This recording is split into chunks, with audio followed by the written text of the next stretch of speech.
Switch this over. Good. Flip over and look. Let's hear what I'm hearing over here in the Blue Titan. I'm hearing over here in the Blue Titan. I'm hearing over here in the Blue Titan. Yep, here's over here in the Blue Titan. Go there. That's okay. I'm hearing over here in the Blue Titan. Alright, here's over here in the Blue Titan. Alright, talk real quick. I'm hearing over here in the Blue Titan. Alright, here's over here in the Blue Titan. Alright, talk real quick. Alright, cool. Alright, now I'm back on Twitch. Alright, cool. Alright, now I'm back on Twitch. Cool. Okay, I'm recording on both real quick, so we're good. Alright. I think we are good to go here. Alright. The Blue Titan returns. Hey, Cole, what's up, buddy?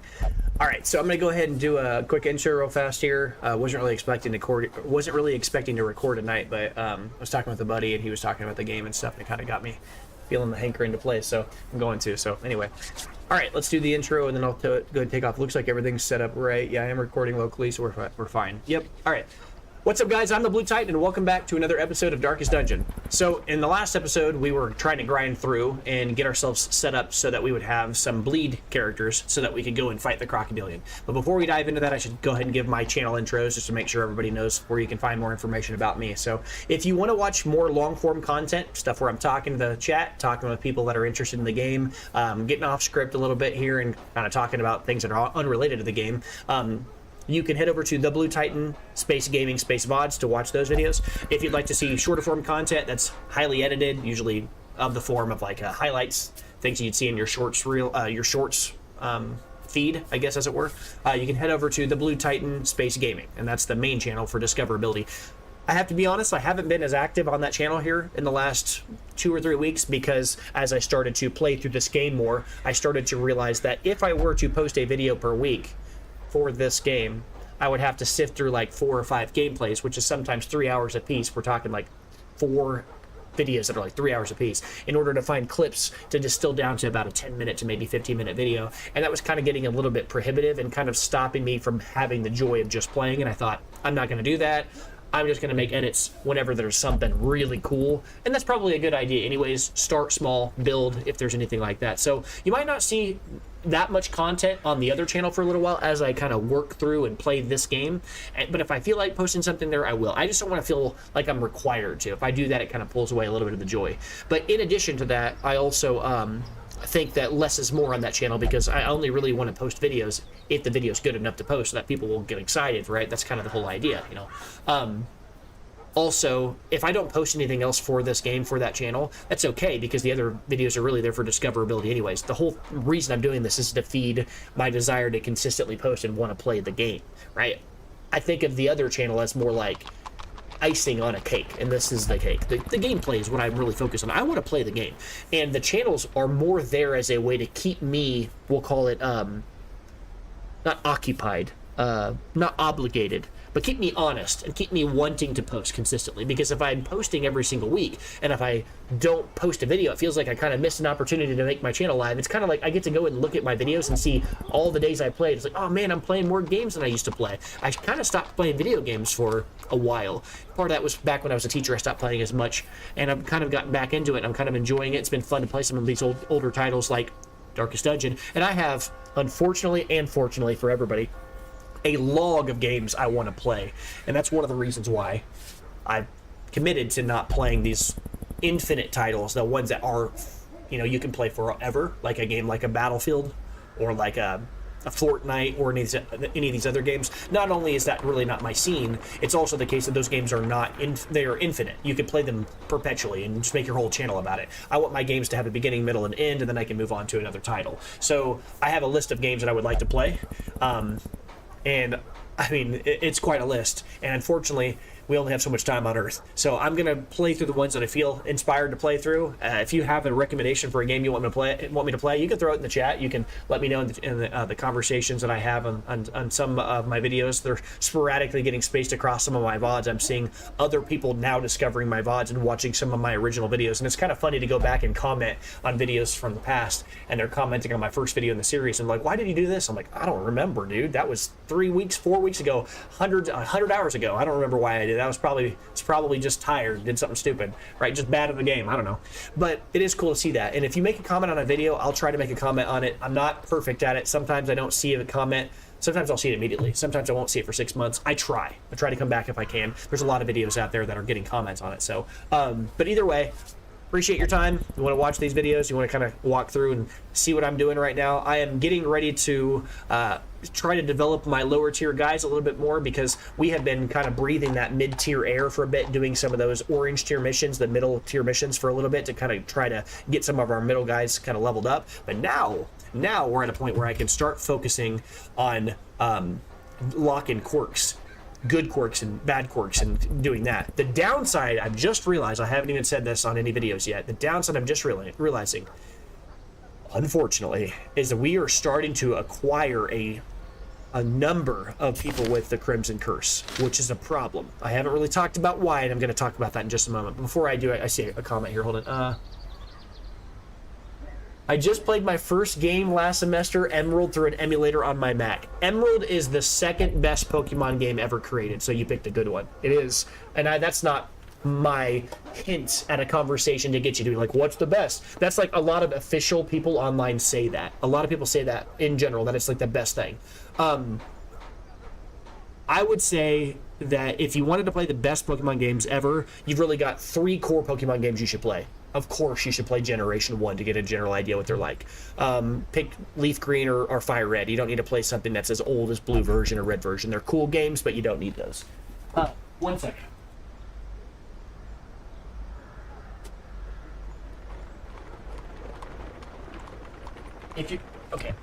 So if you're gonna pick a Pokemon game, you can start with like Fire. You can start with like Red version or Blue version, or you can jump straight to Yellow version, which is the best. It's the combination of the two. Yellow version with Pikachu on it. You can get either that one as well, or you can jump straight to like Generation 2 or whatever you want to do.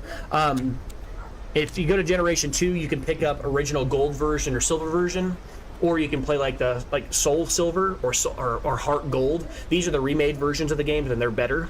And to that effect, also the Red and Yellow version I was just talking about a second ago, you can also just get like a Leaf Green, which is a better version of those. It's like an updated remaster, or you can get Fire Red. They remade a lot of these games, and then also like Ruby version, which this Ruby version or Sapphire version. But if you had the choice, so you can skip Ruby version or Sapphire version to jump straight to Emerald. I would say that in general, most of the original Pokemon games came in sets of 2 with a remade or a kind of a special edition that came out later. It would always be Red and Blue, and then later they'd release Yellow.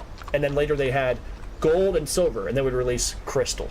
And then they would release Sapphire and Ruby, and then they released Emerald. So that crown piece, the eventual collector's edition kind of thing, that would be Yellow version, Crystal version, and Emerald version are like, that's what you want to play. Now that said, they are the best. They are the most expensive too. Emerald is prohibitively expensive for a lot of people. It's like $200, $180 online if you want to get a loose copy of the game. And some of these other ones like Leaf Green can be $100. I've had these since I was a boy. I mean, most of these games I've owned, I've literally had this Pokemon game since I was in 3rd grade. I got it in a trade. I traded like 3 or 4 Pokemon cards for it, right? So these games are old. And if I were you and I was going to recommend a game to you, though, like the 3 games that every serious Pokemon player that wants to go back and play the older games, if you want to play older Pokemon games, which are the best Pokemon games objectively, the 3 games that you cannot live without, you need to play. I would say the first one I would recommend is Soul Silver or Heart Gold, one of those 2. Generation 2, in my opinion, is the best generation of all time. There's just nothing that comes close. And I grew up with Gen 1. On my walls in my house as a little boy, my mom had painted Generation 1 Pokemon. I know a lot of the original first Pokemon. You know, I can name a lot of the Pokemon in order from the beginning. Like, you know, I those were on my wall. I had a poster that all 150 Pokemon in order, you know, Bulbasaur, Ivysaur, Venusaur, Charmander, Charmeleon, Charizard, Squirtle, Wartortle, Blastoise, Caterpie, Metapod, Butterfree, right? Weedle, Kakuna, Beedrill. I used to like go up down that list. I mean, I love Gen 1. As they say, Gen 1er, right? But I objectively think Generation 2 is the best Pokemon generation. After that, Heart Gold, Soul Silver, pick one of these if you're going to play a Pokemon game. That's where it is. Heart Gold, Soul Silver. After this one, Emerald, probably what you want to do. Now, I'm not listing these off to you in the order that is the best game. I'm giving you the best 3 Pokemon games ever in the order they came out, so that you play them in the right order. So Heart Gold, Soul Silver, pick one of these. This is Generation 2. You can kind of skip 1 and you'll be okay, because Generation 1, if you skip it, you don't play, let's say, again, you don't need to play Blue, Red, or Yellow, and you don't need to play the remakes in Fire Red and Leaf Green. You can skip those.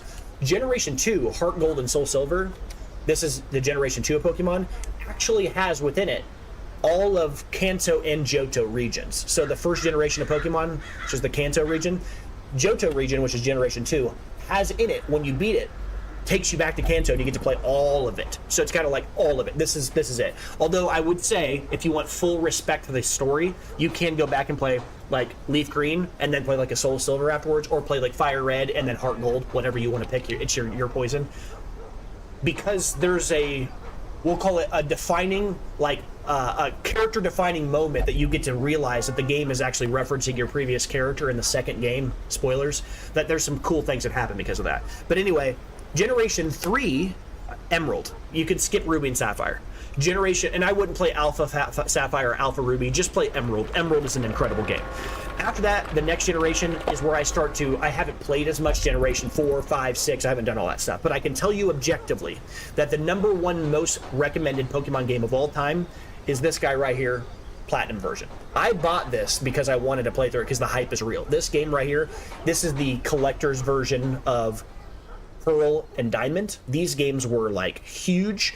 I bought this sucker. This game is massively expensive nowadays. I think this game in its case, which this is its full case and everything, is like $200. It's kind of ridiculous. They're good games. So I would say, if I was going to pick a Pokemon Journey and I'd never played before, I would say everybody should, if I could give you infinite time, I would say go play Leaf Green or Fire Red. Pick one. I'd say Leaf Green because I hate Charizard. It's because everybody loves Charizard. I get so sick of that Pokemon, but it's a very popular Pokemon for a reason. People love dragons.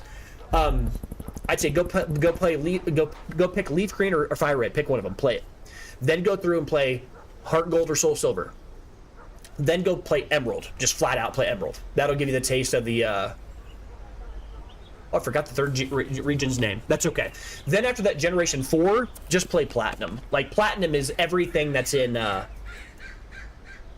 Pearl and Diamond all in one, right? You get it all. And then after that, then you get into, like, Black 2, Sun and Moon and all that other stuff. Scarlet and Violet.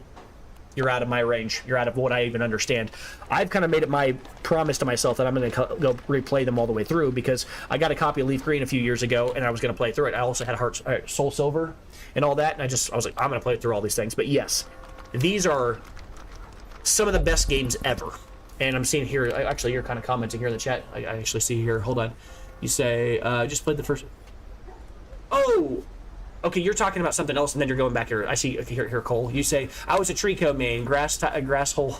Grasshole is her name. Grasshole is a good name. That's awesome. Okay, awesome. That's funny. Yeah, no, I didn't play Trico. I played, but Trico is actually funny. You said, yeah, so I played, I think I was a Mudkip. Yeah, I was a Mudkip person. I just like water types. I'm pretty basic. Like, I mean, found what I loved with Squirtle way back in the day. Then I stuck with Totodile, Generation 2, and then Generation 3, I played Mudkip. Mudkip, right? It's Mudkip, Marchomp, and then Garchomp. It's been a while. It's been a while since I played Generation 3. I have to go back and look at it, but yeah. And then to your other comment, I'll come back in just a second and talk about that. 1 second.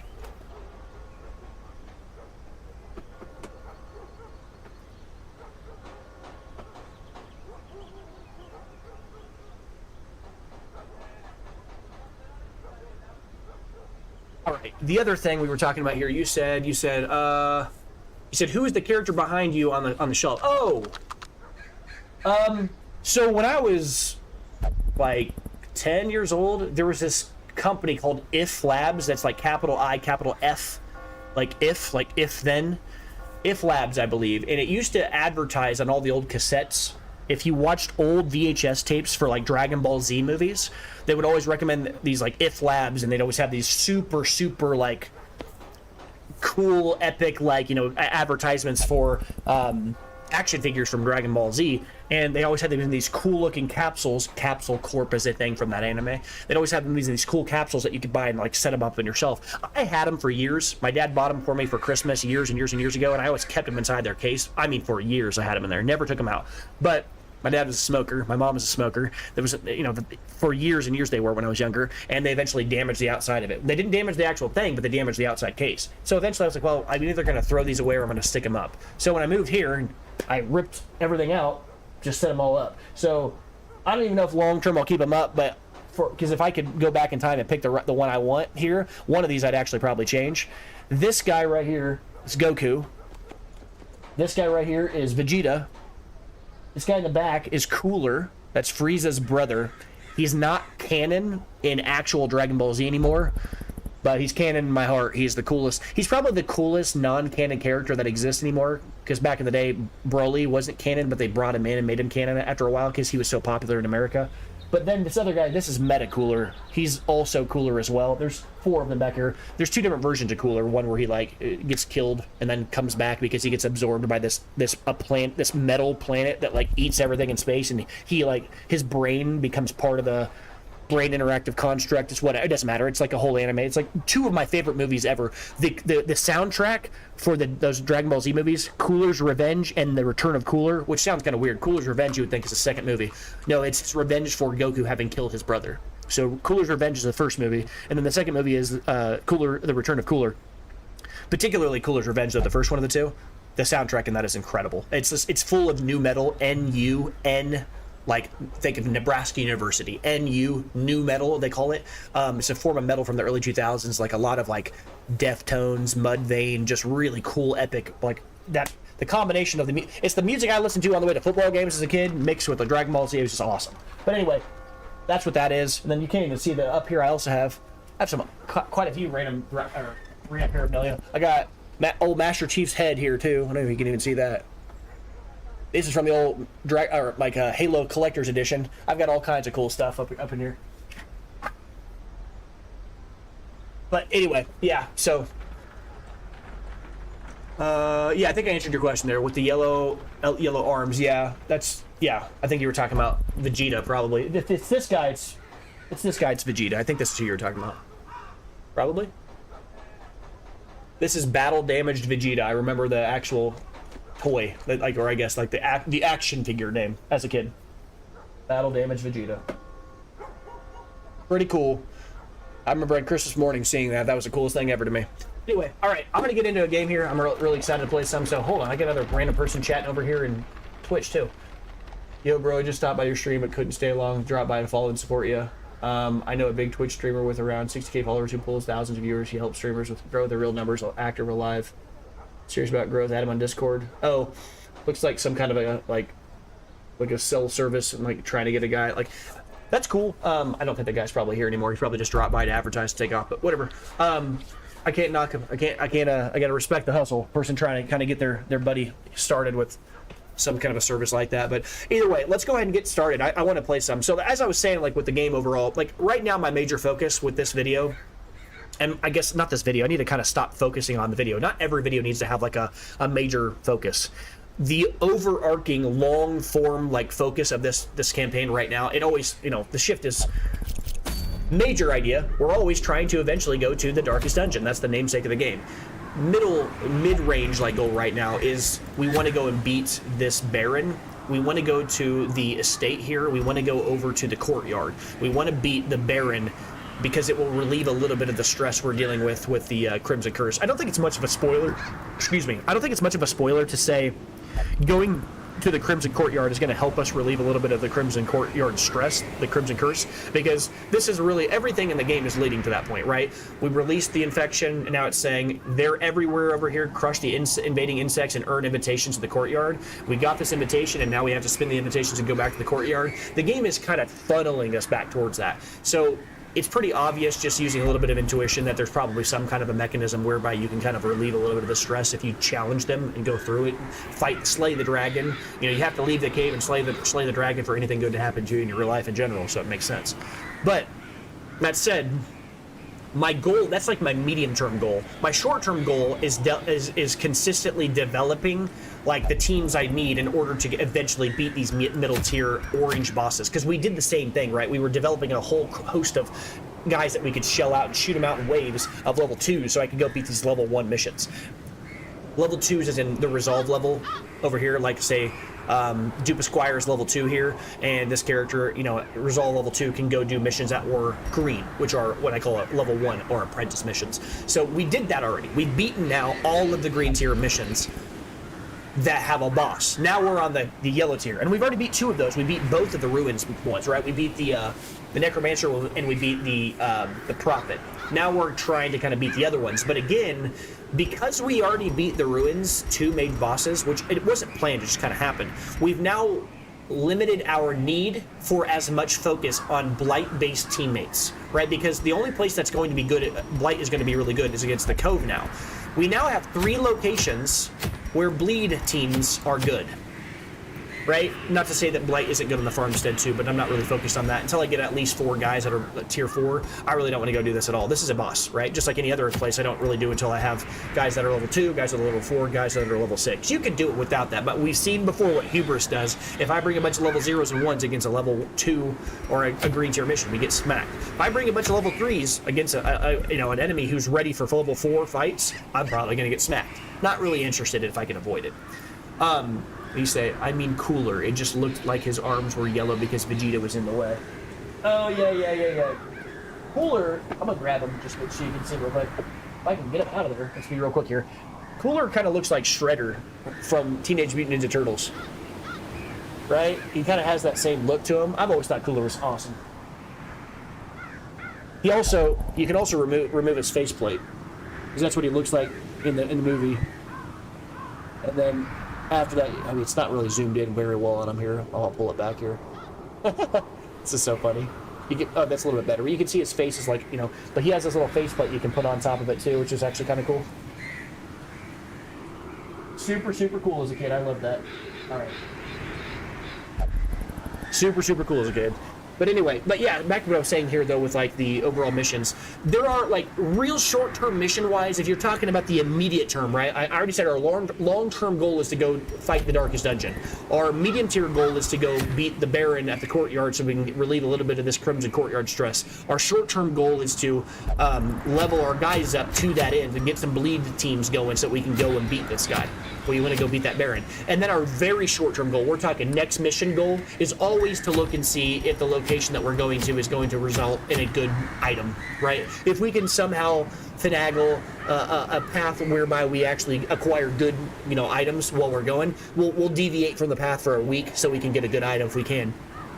That said, that's kind of one of the hard parts. You're not always ready to do that. So as an example, right now, if I could do this, I'd go do this mission right now. I want this Eternity's Collar. It's not just a good item. It's also one of the coolest names of an item I can think of. Eternity's Cooler. Eternity's Cooler. Now you got me saying cooler. Eternity's Collar is one of my favorite items. I just think the name is just cool, and the item's effect is really solid too. And it also happens to be the case that it works on one of my apparently favorite classes. I'm realizing the more I talk about it, it sounds like I really love this guy. Really, really love the Flagellant. I'm going to say this. It does sound like I really love him, and I'm not going to say that I don't like him. He's a cool class.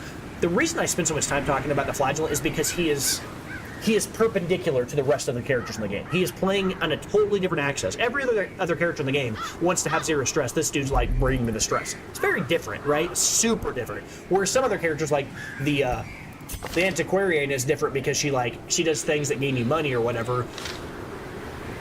Her whole shtick, once you explain it, is pretty well played out. You get it. She gains money for your team. She gains resources for your team. That's good. But the Flagellant, he creates what we'll call highlight moments. He can do some really nasty stuff and it looks real cool. So he's a spectacle character. He's just cool. But anyway, that said, let's look and see what kind of team I kind of already pre-planned who I was thinking about bringing with us, because my plan was to go do, again, as much as I wanted to do this Eternity's Collar mission to go gather this from the Siren, I don't really have the critical mass of guys I'd want to bring with me. And you might say, well, you have people. You have a 4, you have a 3, you have multiple tier 3s. You can bring those. And there's 2 problems. One that's obvious and one that's not so obvious. Actually, 3 problems. The first obvious problem is we don't have 4 4s. We don't even have 3 4s. We don't even have 2 4s. We've got 1 4. Second problem is that the team that we have is not geared for that fight. So the tier 4 character that we have on our team, our strongest character would be Theon, right? Our Abomination. But our Abomination is exactly the worst class other than the Leper in the game, actually also than the Bounty Hunter. Those 3 classes, the Bounty Hunter, the Leper, and the Abomination are the worst 3 classes to bring against the Siren, because the Siren takes your character. If your character gets taken, the Leper can't get back to the front slot because the Siren throws him in the back. When the Siren returns the character back to you after stealing them for a few rounds, they return to the back slot. The Leper can't do anything for that position. Same thing, neither can your Abomination. Same thing, neither can the Bounty Hunter. But in addition to that problem, when they take the Leper's now against you and deals absurd amounts of damage, right? The Leper just crushes you with damage. But then you also have the problem with the exact same problem with the Abomination. The Abomination deals enormous amounts of damage. She can switch over and start just raking your whole squad. Then you have one more problem, and probably the worst of all of them is the Bounty Hunter. The Bounty Hunter hits like a truck because he's hitting humans when you take him on that side. So we don't want to go do that with this squad. Further, and a final hidden problem that's not obvious from what I'm saying here, if I were to devise a team right now to go against the Siren with this squad, I would have to dip into at least 2 people from this group of 3, which if you don't know why is a problem, I will explain. Having 2 of these guys and 2 of any of these guys is going to be a problem, because even though I have 2 frontliners and 2 backliners, I could pretty well devise that here. 2 of them, besides being the exact classes I said are not good to bring here, 2 of them would have to be Crimson Cursed. That's bad, not because we have to deal with the blood minigame, but because if I bring 2 or more people, we will invite the Fanatic to fight us there. He will be a roaming boss that could possibly show up by chance. We can't afford that, especially since our guys will all be level 3, and he will be of level 4 caliber. We can't do that. So that leaves us really with only going to do one of these missions. I mean, we can't go do this mission. I mean, I could also go do this random mission, like the Protective Wards, to go get the Gentle Tide so that our next mission at the Cove is stronger, making it a little easier to go and beat the Siren later. But I'm not really interested in that because, again, we don't actually have a core group of guys that are high enough level to go beat her. If I went out there right now and did this mission, I'd have to bring a bunch of 3s, and if we did beat it, which we could, if I did beat it, we would still be probably very pressured to not go beat the Siren the next mission, because most of our guys would probably be bumped and scraped up pretty bad due to the fact that we would likely run into the Fanatic. Additionally, this team is not exactly the best team to fight against the Siren. The only character on this team that I like to fight against the Siren is the Antiquarian, because the Antiquarian has a bunch of support abilities, and if she's stolen, you don't feel bad. And she's also got damage, blight damage, which is really good against characters in that location. Everybody else, high damage, bleeder, bleed's not good against the Cove. High damage character, we don't want stolen, can't do anything in slot 1. High damage character, slot 1, can't bring him. Boatswain's okay, but again, a high damage dealer. If this character gets taken from you and he grape shot blasts your front line, you might just lose the game. Like, off of 1 shot. I'm just not interested in doing that. So we're going to skip this for now, and we're going to go develop some of our other characters. Oh, I should also say this as well. If you're listening to this chat, something I've been noticing as well, I can't do anything about it because I don't want to alter the game's sound in between different sections of the game. If we step back here, it gets a lot quieter. It's only loud. You see it go quiet? It's only loud when we're here. I don't know why they make the wispy louder sound. It sounds cool, but I didn't realize how loud it is to the people that are listening to this video. I'm sorry if that was annoying to you. We'll try to quickly get through this. I don't want to dynamically change the sound every single screen, because if I do that, I'm afraid that if I'm going to change it on this screen, which is work, I might forget on the next screen, and then the game's going to be quiet for the whole playthrough. So anyway, what we're going to do for this next mission is just going to go do a Wield mission, either that or go do a Warrens mission, and we're going to do it green, because all of our guys here I have are level 1s and 2s. I want to level that lower class of guys so we can get a good group of 3s that I can then get ready to go and do this veteran mission here. I'm going to get a bunch of guys together. My goal right now is to build a stack of 4 guys that are level 4 so I can go beat that crocodilian. That's what I want. I want to get rid of these mosquitoes that are attacking us for a while. All right. But to do that, I want to pick either this mission or one of these. And I think the only one that I'm even remotely interested in I guess technically the sniper ring's not a bad thing to get, even though we already have one. But this mission right here would do two things. One, it would grab us a blinding satchel. Not that I'm really interested that much in it, but it's an item we don't have yet. But it does give us Sunshine in the Thicket, which is just like Gentle Tide, or fresh air in the tunnels, or silence in the crypts. It's a specific mission. This mission that has this little symbol on it. These 4 locations have that symbol appear. You go do that mission, it will make it so that the next mission out of that location will give you 33% extra EXP or resolve EXP for the next fight there, which is kind of nice, but not really why we do it. But additionally, it will give us 15% additional damage at said location. That's important, because if we can get some level 3s here, or level 2s here, or whatever, leveled up, and go in there, we could like immediately leapfrog off of that to go beat like the Hag, or go beat like the Siren the next mission immediately after that. Now in this case, we're not going to get lucky enough to do that, because as you can kind of see here, if we did this mission, we need to bring a group of guys that are all level 3s, and we could get, maybe we get them to level 4, but they're not going to be like de-stressed out enough to go fight her the next mission. Plus it's not a good comp against her, so we're not doing that one, even though I'd like to, because I'd like to get this commander's orders. We never acquired that item yet, and it'd be fun to play with at some point for our Crusader. But this mission as well, if we go do this one, this is a green tier mission. If we go do the Sunshine in the Thicket and we beat this mission, we're going to be more prepared to fight another mission at this location. But the problem is the Hag mission is level 3. We don't have enough level 4s to follow it up with, so I still think there's value in doing this right now, though, because we can immediately follow this mission up with the same cohort of guys that are green level, or we could just roll this in to keep on leveling our bleeder classes. So I'm going to go do this mission specifically just to kind of make it so that we have a few missions we can do at this location, level these guys up, get us ready to go beat our ultimate goal, which is the Bloodsuckers. All right, that said, I've already talked enough. I'm going to go ahead and select the team of guys here. We're going to step back, though. I'm not going to listen to that loud sound if we can avoid it. If I can remember to do that, I will. I'm going to come back here and I'm going to look at my team of guys here. And we're going to load up, sort by, yeah, we've got our 4 guys here. We will give our Hellion here probably just a raw damage item. She has some pretty high base accuracy on her abilities, if I'm remembering right. I guess, never mind. Wicked Hack only does 85, but we're not really going to be using this ability. We usually try to use our If It Bleeds, which does give 90% accuracy, which is pretty good. I guess this ability would probably go up to 90 if it was level 2. It's just not. Oh, in that same, okay, then that means we need to level her up, right? Yeah, because she hit level 2. Okay, so we can level her up again. All right, well, we'll go ahead and level up If It Bleeds, which is your core on this location. She hits for a lot of bleed damage on this location. I try to bring Adrenaline Rush all the time just to kind of make sure we have the ability to heal if we have an off turn. We did some real good work with Yop here. This is the one that stuns the front line. And then after that, it's really whatever you want to do. I could go with, maybe we'll level up Iron Swan. Give her the ability to hit the back line, but the rest of this is kind of like fine. Breakthrough's fine. You know, hits 3 targets in the front. Does a lot of raw damage. Bleed Out does a lot of damage to a single target in the front, but we have enough ways of hitting the front line. I don't really need that. I mean, we have Reach with Dupe Esquire. Dupe Esquire can hit any spot. Ponce can hit the front line with a Fake to the Face. We don't really need help hitting the front line, but it's really nice. Like, Iron Swan is really good for hitting that back line, and not everybody can do that. And it's really, really nice to have a frontliner that can hit the back line. It's really out of this world, actually, sometimes, to have that flexibility. All right, she's already got hers all leveled up.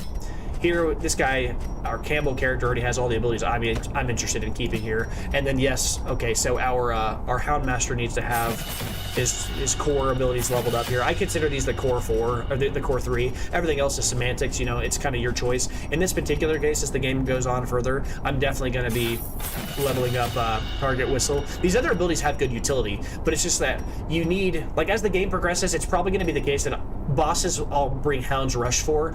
Normal missions I'll bring Hound's Harry. Hound's Rush and Hound's Harry serve very different purposes. This is horizontal damage, this is vertical damage, right? Lots of damage to one target, lots of damage to, or little amounts of damage to everybody. But as the game gets further and further, I'm really, really going to want Target Whistle, because this stripping of the protection on these super tanks is very strong. We've been seeing that. And he's the only person on this comp that's going to be able to bring that when we need it. For the mushroom guys that have like high level base protection, I think it's like 25% or something already. We could drop Cry Havoc, because I'm kind of doubling up on a stress reliever, because our Jester is probably going to be spamming stress relief most of the time, but it's always nice to be able to do that if we can anyway. So stress is really the only thing I think that would probably take our team out, because all of our guys are levels 2s and 1s, and this mission is what, a medium mission tier? So we're pretty, yeah, this is a medium tier mission. We're pretty well off against this mission type. What I mean by that is our overall average on our team, our average level is 1.5, right? 2 1s, 2 2s. And that mission is a medium. So like the way I look at it is like a short-term mission on a green is all zeros. A medium tier mission on a green is like all ones. And a long-term mission is all twos, right? Pretty straightforward. But since we're doing a medium tier, we have 2 2s and 2 1s. We're actually kind of not over leveled, but really going to be fine. We're going to just do fine. But so for that reason, I could, you know, like take Dupe Squire here, maybe have him switch over to like, let's say a Lick Wounds or some other ability like that. But the reality is he's going to be fine anyways. I think now that we have the Granary, which we bought like a few episodes ago, which increases our healing when we eat. Our food heals for more than normal, and we get free food every week. Food, like, health is not as much of a problem as it once was, and now we can kind of be a little bit more focused on, say, our stress relief. And I like to keep the stress low, because then we have the flexibility. Like, if we do this Sunshine in the Thicket mission, I can immediately roll off this squad, because look at the squad. They're all level 1 and 2. The 2s are low level 2s, right? 9 experience. A medium tier green mission, I think we said before, it gives you like 3 experience. A medium tier green mission gives like 3 experience. So these two characters, what's this character? 5. This character's going to immediately hit level 2, like just level 2. Campbell's going to go over to level 2, and then Dupe Squire and Crevicour, these 4 characters are all going to be at the same time level 2, which means that I can immediately follow this green mission up with another green mission on this location if we get lucky enough to roll another green mission at this location. And then that's why I was dropping higher tier guys, so that we have a higher chance of seeing more green missions. I can then bring these guys in there and then immediately follow it up with a strong showing, and then those guys will then leapfrog likely to hopefully level 3. A few of them at least, and we'll kind of like build off of that momentum. So here, that's what I'm going to do. I'm going to use these 4 to go in there. Now I want to make sure, again, item wise, I'm loaded up here. I'm going to go to the next screen even though I don't have my trinkets yet, because I want to remember to bring blood. And I don't want to forget that, because I have a person that has the Crimson Curse, and I don't want to forget that. I feel like that's more important than, you know, the trinkets, because I'm going to remember the trinkets. We'll be okay, because I just don't want to forget to bring blood. That's a nightmare scenario. All right, so on our Houndmaster, we're going to give him the Ancestors map. As I said, at this stage in the game, green tier missions are not a threat. So I'm going to abuse as much of the scouting chance mechanic as I can to try to get as much gold and as much other random stuff as I can. To that end, I'll also give him a Seer Stone. I could, if I wanted to. I mean, 15% is not as powerful as 25% chance, but this is just extra. Again, it's diminishing returns. We're not getting as much value out of it. It'd be a reasonable choice to give him the Protective Collar. Increases dodge, it's already 15. Make it so he can't even be hit. Well, can't be hit, but much lower chance of him being hit. And this does synergize really well with him. If I give him this item, then he can just Hounds Harry, deal no base damage at all, because this is lowering his base damage, but he already deals very little damage on this. I've explained this a few times. Minus 75% of his base on this ability, minus an extra 15%, so he's only dealing 10% of his max damage with the attack, but it doesn't matter because he's applying the same amount of bleed. Right, the bleed is the reason to use Hounds Harry. So this item is actually pretty cool, but I still think I'd rather just give him extra scouting chance. And then for our Jester, we're locked in on this. This is clearly a Bright Tambourine situation. This is just such a good item in this character. I'm not even going to pick anything else. I'm going to be honest with you for quite some time in this character. The stress relief, he's essentially the stress doctor. On every single mission, he's coming in to help us with the stress. Outside of that, you could write a number of things on it, but I usually just try to give him more dodge. That way he can kind of, you know, not be a problem. He can just always be there, dodging attacks and removing stress like he needs to do. Have the other 2 characters focus on dealing damage like they need to. Our Grave Robber is not going to deal nearly as much damage as our Hellion, because our Hellion is already level 2, but we do want to make sure that the Grave Robber can be relied on a bit for damage. So I'm going to give her Surgical Gloves, because she already has Lunge. So if she gets put in the back 2 slots, if she gets knocked in the back 2 slots, then she can lunge forward to catch back up. And that's actually good, because she'll probably do more damage off of it. Man, maybe not. They won't be blighted, so whatever. But we can still lunge forward when needed. Additionally, as I said before, Surgical Gloves are really good because you can ignore the move debuff. The move resist debuff on this, on lower tier missions in general. It just doesn't happen that often. But even if they do move her, we don't care, because she'll just lunge forward from being in the back 2 slots. She can just reposition. It's not a problem. I think this item is criminally underrated as an uncommon item. It has a lot of utility. It has no stress addition, which is good. Plus 8 crit, plus 5 accuracy is like a mini version of the focus ring. And then we could also ask the question, do we want to have more accuracy? Well, she's already got 95 accuracy on this. This makes it 100, which, you know, still goes down to 95. But if they have some kind of a debuff that lowered it, this would then make it... So I'm just going to leave it as it is. This also increases the accuracy of, like, any abilities that are lower than 90. Actually, she doesn't have any, so maybe I'd actually pick a different item on her. It's still really strong, though. I don't know. If she gets her accuracy lowered, it makes sure that she still has her max on it. I could also give her the Beast Slayer's Ring, since a lot of these enemies are beasts, but I'm not going to really pay attention to that right now. I'm not so worried about optimizing. This isn't the Warrens where beasts are they're all beasts. Oh, here's the good combo, right? You give her the Berserk Charm, so she hits for more raw damage since she's she's level 1. She needs more raw damage, right? But this is also going to eat away 5 accuracy, which this is offsetting by giving. She's already hitting 95 accuracy, which is the max you can ever have on an ability. So this is giving +5, -5, so it's literally perfect. But it's also giving her extra crit while also giving her extra speed, extra damage. The combination of these two items is probably perfect here. That said, I haven't really talked about what happens when your opponents debuff you and decrease your overall accuracy. It's just not really a factor at lower tier missions. It doesn't matter. So I don't have to really think about that. After that here, let's go ahead and slap an extra damage item here on our Hellion. She's got an item that's giving her extra stress. I could, if I wanted to, worry about stress here. I don't think it's going to be a factor on this location because realistically, we already have 2 stress relievers. So I could do a few different things here. I could either give her some kind of a dodge thing. She's already got 95 dodge off of evasive and on guard. Look at that. She's got a lot of base evasion on a character who's not usually associated with evasion. That's kind of funny. Or I could give her something that gives her extra, like, accuracy, because she's... What's her accuracy on her abilities? I think I kind of talked about that a second ago. 95. She's level 2, so she's getting higher base accuracies. Yeah, she's going to be fine. She doesn't need extra accuracy. Probably just raw damage is all she really needs. But I'm not going to give her Dismiss's Head. I don't want to put additional stress on her for no reason. There's just no reason for it. We're on a mission where we're going to do a lot of damage anyway. So I could give her, like, Solar Crown to decrease her stress. I could give her something simple. Maybe I give her, like, a... yeah, maybe I give her a double-edged pendant.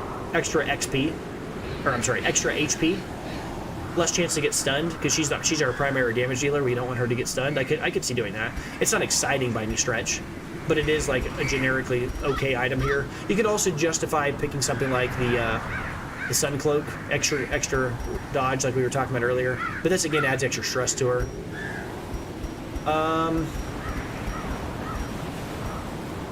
Could also just give her the Ancestor's Bottle, make her extra tanky since this is kind of offsetting some of that health. No, what's taking away her health? Oh, she's got the Crimson Curse she's wasting. Yeah, she's thirsty. I don't know. It really doesn't matter. I mean, she's going to be fine either way. She's level 2. She's going to be fine off her base stuff. But maybe I'll give her this. Then I'll have somebody that I don't have to rely on as much about health. Just give her a double-edged pendant. This is the first time I've used the item. Might as well get some use out of it occasionally. It's either that or maybe like the Solar Crown. But I'm not going to spend any more time thinking about it. Let's go ahead and pick our items. This is one of those nice missions where you start with the items and you use them over the course of the quest, which means that you get to leave with more items. I like these more than the ones where you gather them, because then you have to leave with less fun stuff, less treasure. Big surprise. I don't think that's a hot take. I think everybody probably feels that way. Let's grab ourselves a stack of food. 2 stacks. I don't know why that happened there. All right, we'll grab 12 here, and then it's a medium mission, as I've said before. I play a little bit more lean on food than a lot of recommendations say. Most recommendations online I've read say that you should bring 12 food to a short mission. You should bring 16 food to a medium mission. You should bring 20 food to a long mission. I usually say I bring 8 and then 12 and then 4 and then 16, and then I add 4 if we don't have a healer, which is usually fine. On this comp, we don't actually have anybody that's a primary healer, so it being a medium mission, bringing 12 is fine. It's also the wield, which is more likely to find food, because you have medicinal herbs that can interact with the corpse that'll like find food on it. There's a few different corpses. There are 3 corpse missions where you can find food. You can find it in the big, there's like a big, I forgot its name. What am I forgetting its name? Why am I forgetting the name of the thing that you put dirt in it and you lift it up and it's got one wheel in the front and you carry it forward? Why am I forgetting that thing's name? Like, what the simple tool for like ever. Wheelbarrow. Okay, so like a wheelbarrow, right? Like there's like the cart. It's kind of like it's not a wheelbarrow, but it's kind of similar. There's like a meat cart that you find in the Warrens that you can use the yeah, wheelbarrow. Yeah, you can use this on the medicinal. You can use the medicinal herbs on that, right? and that will give you food. There's also the fish in the cove, and then there's also the dead corpse or whatever that you can use the medicinal herbs on in the Weald. Those will all provide food. There's no real meaningful way of finding food in the ruins, though. But you don't know that's going to happen. But anyway, you can usually bring a few medicinal herbs and kind of hope for the best on that. I can also bring a few more food just off the off chance that we don't find something like that. It's also just a good discipline to bring extra food because you'll use the first stack pretty quickly just to heal. And then plus we might get hunger checked on some kind of a firewood. Heck, I'll bring 16, or not 16, a stack and a half, so 18. There's no reason not to, because then I can just use these aggressively to keep ourselves topped off. Additionally, hunger checks have been real unfortunate a few of our plays recently. So, all right, here we get our first shovel, of course, for free because we have a grave digger. Our grave robber. I usually try to bring, as I said, 4 on medium missions in general, and sometimes a 5th one in the Weald. The Weald is it's the location that has the most shovel-related things. Not just obstacles, it has multiple things that interact with shovel. There's the tombstone that you can dig up, but yeah, the shovel's a decent thing that to bring extra here. And as I've said before, having one extra, another stack is never a bad thing, because then you'll be in a position to use it immediately, and then you'll have a full stack afterwards. And I also don't have any real problem throwing one away for a better item. After that, I usually try to bring, a few bandages, a few anti-venom. This is pretty boring. Online official things, the online, thought that a lot of people seem to have is you should bring 2 on short, 3 on medium, 4 on long. I don't care. A lot of times I end up throwing them away. I mean, I'll use the anti-venom if I need it. The bandage gets used. There's that little tree stump that has the cobwebs on it that you can use the bandage on. There's the corpse that you can use it on as well, like the mummy. Then there's also the anti-venom, which you can use on the tree stump. And you'll also see, I guess, both of these things. You'll also use both of these things for just random spiders or other things that can spawn. I think the anti-venom has 1 less curia that you can interact with. Maybe I'm wrong on that. But these get used, but I just don't see the reason of bringing 3. I just don't, I end up throwing 2 of them away or more every mission. I just don't use them that much. Maybe that's because I also play, more conservative. I bring higher tier guys, and I try to make sure that my guys are set. It's probably just from experience being better at the game. Means I don't end up needing this as much, but maybe so. Either way, let's look at what we got here. We need torches. Medium mission, we try to bring like this.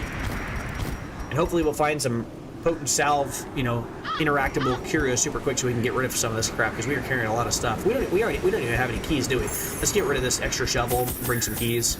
I need 4, maybe 3 is fine. It's the extra dog trees that are really adding it. This is one of those missions. Oh, I see why. You got the 3 potent salves, but we've also got dog treats, which are a temporary consumable that's unique to this mission because we have a Houndmaster, but then we've also got the blood. That's why our inventory's full. We are probably going to run into the guy we fought in our last episode. In the last episode, we got to see the collector for the first time, which is the unique radiant, or I guess the unique roaming boss, that the only one of the 4 we hadn't seen yet, because we had seen, I say roaming boss. The Shambler's not a roaming boss, but his altar appears kind of intermittently, occasionally. You can't really plan for it, so it's kind of roaming in that sense. You never really know when it's going to happen. But the Shambler's base game. But then after that, you have the other 3, which we've seen already. We've seen the Shambler, which is one of the 3 we've seen. Then we also saw the Fanatic, but we actually have not seen him, but we've seen him talked about. But we've talked about him being from the Crimson Courtyard. The roaming boss we've seen a lot of. We've seen a lot of the thing from the stars, and I think he's actually at this location this time. We might see him again. It's another reason why we want to bring Houndmaster, because he can strip that armor off on phase 2 of that guy. Also, he does a lot of stress damage, so even more reason to bring the Howl and bring the Banjo or the loot. The thing about it is, though, the final one that we hadn't seen yet was the Collector. We saw him in the last mission. Actually, I think we've seen him twice in the last 2 episodes. Cat's out of the bag. Now it's no longer a spoiler. The Collector is an enemy that spawns whenever you have an inventory that's nearing completion. And once you start to fill up your slots, he starts to see that you have a lot of items, and he senses you. He's more likely to show up the more items you have in your inventory. He sees that you've collected, and he wants to steal your collection. So hopefully we will see him, because we could probably do some damage to him, honestly. Our team does a lot of damage. Plus I have Iron Swan, and she will whoop a backliner real quick. So we are pretty set up for beating those guys. So Also, Hound's Hair is pretty good whenever your enemy is spawning 4 people, so, or spawning 3 plus himself. Pretty good. So we'll be ready for that if that happens. Maybe we'll get lucky and we'll get to fight him too. So remember, he drops a piece of Hedron if he dies, and that's extra money for us. All right. Level 2 and level 2 both have all level 3 abilities. Level 1s have level 2s. We got all our items, right? I don't think I really need to worry about our camping because we already have this guy, and he's got every rose has its thorn, and we've seen this combo multiple times now. These two guys together basically make stress a non-factor. Between Mockery, every rose has its thorn, turn back time, Therapy Dog, release the Hound to make sure that we don't get, oh, I'm sorry, wrong one. Hound's Watch to make sure we don't get ambushed on, and we've got Release the Hound to make sure we've got perfect scouting information. This is just a disgusting combo of utility. Let's go. The wheel is full of long, winding paths. Bring plenty of torches. Oh, we should also say, like, other things you should bring, like maybe shovels. Excise the fungal tumors, and the land may yet live. Dirty. Look at all of that information we just gathered. These are the missions that are the worst. Because we have to backtrack for so long, and it really, really punishes your torches. So we're probably going to walk all the way up there, and then walk all the way back with no light, which is fine. The problem with these missions is it's not just torches that it really pushes your torches. It also really pushes people who have got the Crimson Curse. So luckily we got 2 blood, we've only got 1 person with it, but still gonna be pushing it perhaps, since she's already wasting. Man. That's tough. I don't want to find any more people that are bloodsuckers because I'm tired of getting the Crimson Curse. We've already got enough people on our team that have it. But we might need it for extra blood. We'll see. I'm not going to collect anything until we've made it all the way there and back.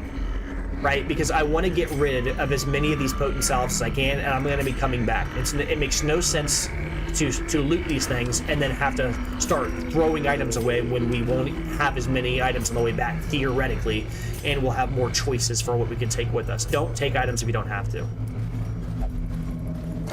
Hey, speak of the devil. Yep. That Indian wine is actually, ironically, totally fine here. That's exactly what we want to see because we have so many ways of dealing with stress. It's actually the thirst that we were kind of afraid of here.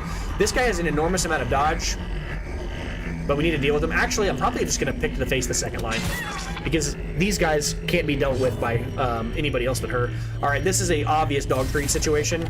Plus, it clears our inventory. These guys are super bleedable. Very good for us. Our team is also pretty good against bleeding here. Well, two of them. I mean to say bloodsuckers because they can bleed. I need to be more accurate when I say that. We've got 2 people that naturally have bleed abilities. She has if it bleeds as well. Never mind, we have 3 people. We're really good. I didn't bring her flashing daggers, which is probably a mistake. That was a mistake on my end. I should have brought flashing daggers. I had access to it. Flashing daggers would have decreased people's bleed resist. They already have no bleed resist anyways, but it just synergizes with our comp. Poison darts is kind of irrelevant against this location since most people have blight resist inherently, and these guys definitely do. Bad pick on that, strictly speaking, but not that big a deal. It's not gonna matter.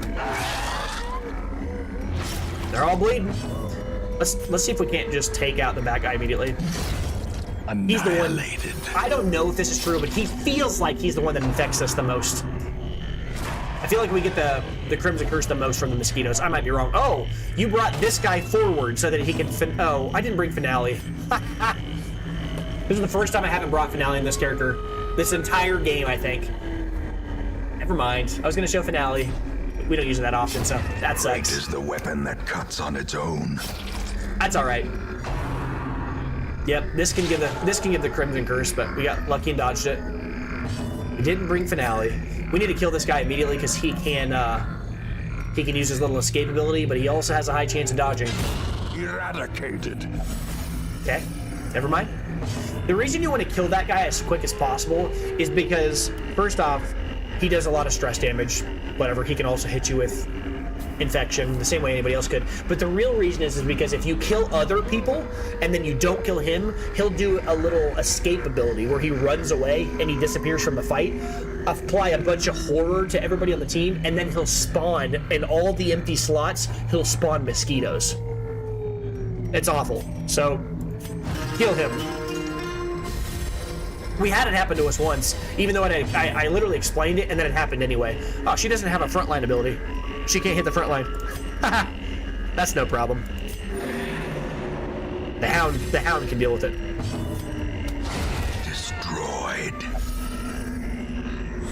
All right, blood? No blood, but we got a Baron's This invitation. expedition at least promises success. I don't think we can take the Baron's invitation here. We've already got, I think, 7 back at home, and we're no longer in a position where like we need them. But I would like to take at least one of these, preferably the bust, but we've only got 2 of those, so I'm gonna stick to the one that makes the most sense. I could drop a bandage here and take a bust. We are in a position now where we are looking for busts a lot more. I could also just drop the dog treat. We've already used 1. We got our value out of it. We don't need 2. It's fine. But this is what I'm talking about when I say that I like to drop the bandages and the anti-venom early. They aren't that important. It's just that sometimes they have utility early, but I will just drop them if I don't need them. Oh, I need to turn the torch up. Some of these characters, I think, have items that are stronger when the torch is above a certain amount. Well, Ancestor's Candle actually works above 50 torch. We're only at 75 or whatever. It's actually okay. None of the other characters are actually rolling on that. Oh, actually, no. Bright Tambourine. We need to have our torch above...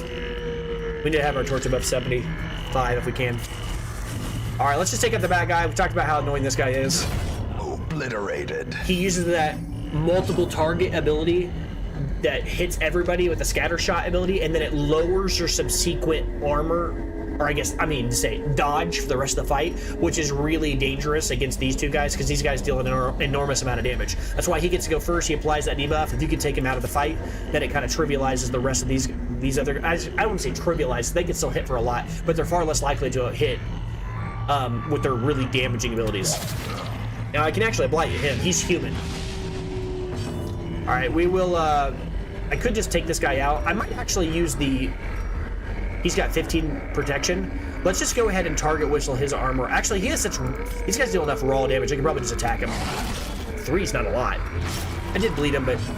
All right, let's just stack damage on that one guy. Or I guess I could de-stress. Now, let's go ahead and take this guy out. Actually, I can hit 2 people with this. Good. All right, this guy's poisoned to high heaven here. Yep, a lot of damage. That's why I say these guys are a problem if they get to hit with all their abilities all the time. But see, he has low percentage chance to hit. You see what I'm talking about? He has a low percentage chance to hit with that whips ability, and he just missed us all because he didn't have his buddy apply that debuff to us. All right, this is what I'm talking about using lunge and why it's strong. Well, okay. I said lunge used the wrong ability, but they both have the same synergy. Lunge as well as the knife throw. Diminished. Lunge as well as the knife throw in this class both deal more damage to a person who is blighted, right? Extra damage versus blighted, extra damage versus blighted. This actually does extra damage versus blighted and marked. Oh, yeah, and not bleed. I was thinking it was bleed and blighted. Never mind. But it's marked as written in the same color as blood is, or bleeding is. But anyways, that's why I used Thrown Dagger right after using the Poison Darts, because, you know, it consumed that blight and did extra damage there. All right, I'm going to try to finish... Actually, no, this guy's just going to die from bleed, right? No, he's not. I'm going to heal. We're going to be fine. I'm just going to sneak in, whatever you want to say, some extra heals while I can get away with it, remove some stress, and then I'll probably just have the dog take out the second guy right now. Or I could howl. Howl will actually hit everybody. Let's do that. Yes, when you can, do it. And then now we can kill him. As the fiend falls, a faint hope blossoms. Oh, we get another howl. Nice. We get to heal again? All right. Everything's going well for us here. We got it all. I guess this guy is slow. 15 stress, 12 stress, or 11 stress. All right. Basically starting the mission over on stress. You'll love to see that. A brilliant confluence of skill and purpose. All right. We already had I said the biscuit? My brain almost said biscuit to the bust. I don't know what that was. This is where I'm talking. Like, I don't think we really need the bandages or the anti-venom. I might just drop them. Take the money. I don't need the citrines, though. I'm not taking those. Although, I was thinking about using the bandages on the tent just to kind of see if that does anything. It's probably more likely than the anti-venom. I don't think it does, but well, let's check. Have we? No, we've never used this on it. Oh, it doesn't do anything. Okay, that's fine. I don't think the shovel does anything on it. And I'm going to be honest, on a longer mission like this, I don't want to take a chance. We've already got one obstacle coming up. I'm going to stick to using shovels on specifically obstacles. I think this thing just is something you just interact with. I'm not going to interact with it though, because I want to get as maximal. I want to get rid of most of my inventory stuff, as I said before. First, ignore everything. And we're now starting to get to a point where our characters, Sidiomania is an interaction ability, but most of our abilities don't interact with random quirks anymore, which is really good. She'll interact. Unfortunately, we got to keep this in mind. Yeah, Sidiomania. Or Ciciomania, I actually don't know how to pronounce that word. Sidiomania, Ciciomania, I don't know. This ability will interact with food quirks, so we won't be able to rely on her on this team to be able to use the medicinal herbs on the food, the rotten corpse. So we got to keep that in mind. We got to be a little bit more disciplined with our food use this mission, probably. Nature herself, a victim to the spreading corruption. As I said, I can use formed with misintent. I can use torches on the way, but I don't want to use all of them on the way there. I just want to use enough to get through this tunnel, and not enough that I have any torch burning on the way back. Because I'm not going to see enemies on the way back. Look at this, quite a few enemies here. That's unfortunate, because it means that we're going to have to make actual decisions on what we're going to drop right away, which does suck, but it's okay. We've avoided it for a while. Cool. Ignore. We'll see you soon. Alright, I'm gonna go ahead and increase that torch one more time here. We have enough to actually make our back. That's okay. Oh. Even more humans, man. Humans are everywhere here, huh? Alright, kill the bat guy. Kill him. Decimated. No getting rid of my ability to dodge. No, sir. Alright, let's just go ahead and hit this guy this time. I'm not gonna strip the armor from the other guy. I'm just gonna take out the big tank in the front right away. Hit one of us this time. Yep. Stress and a little bit of bleed. It's annoying. Alright, let's hit them both, I guess. This guy's about to die anyway. He's gonna die from bleed and blight. He's got like a lot of damage on him. All we really need is one hit on him and he's done. Yep, that's fine. Just hit him with a thrown dagger and then he dies on his own. Everybody else attack the guy in the middle. We'll attack this guy. I could heal if I wanted to here, but I think she's not the person that really needs to sneak a heal. She's already pretty fine. Although healing here, how far away from another fight? We're gonna have another fight immediately after this fight. So if I do adrenaline rush here, I can be sneaky. If I adrenaline rush here and immediately kill this guy in the same round, then we will leave this room with the adrenaline rush still on for the next 3 rounds, which will mean that we leave this room, we can keep her buff for the next fight. So let's adrenaline rush here, because it gives us a buff for 24% damage for 3 rounds. Rounds count in the fight, but they also count for like blocks on the map. So on the map, each block is like a round as well. So if I leave this room, only one round will tick by when we get into the fight. So if we beat this fight right now, like really quickly, then we can cheese an extra buff in the next fight. That's what I'm trying to say anyway. Yep, and we did. Gently. This is how a life is taken. All right, extra food. Let's just heal her. Actually, we can take that food. That's good. That's good for us. We're gonna lead the Jade. I don't care about that right now. All right, but see what I'm talking about? She's got 24 damage for the next 3 rounds. Well, this next fight, she's gonna have that immediately. Oh, I said I was gonna give her food. I'd give her 2. I don't want to give her a lot more than that though. All right, but you'll see how this buff will stick with us for this fight. It's still with her. See it? Next 3 rounds, pretty good. All right, bleed him up. Let's go, bleed him. 0 damage, but still bled him. A lot of damage. Yep, that's fine. Again, I don't care if we get stressed out. Stress is a non-factor. I guess in that regard here, I guess if that's the case, do I want to attack?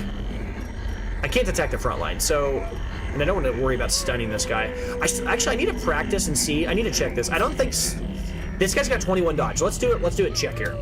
If I stun this guy, does his dodge drop to 0? It doesn't. Weird. Okay. Confidence surges as the enemy crumbles. That's something I've wondered for a while, but I've never taken a second to check. That could give him the Crimson Curse, but he dodged it. That's good.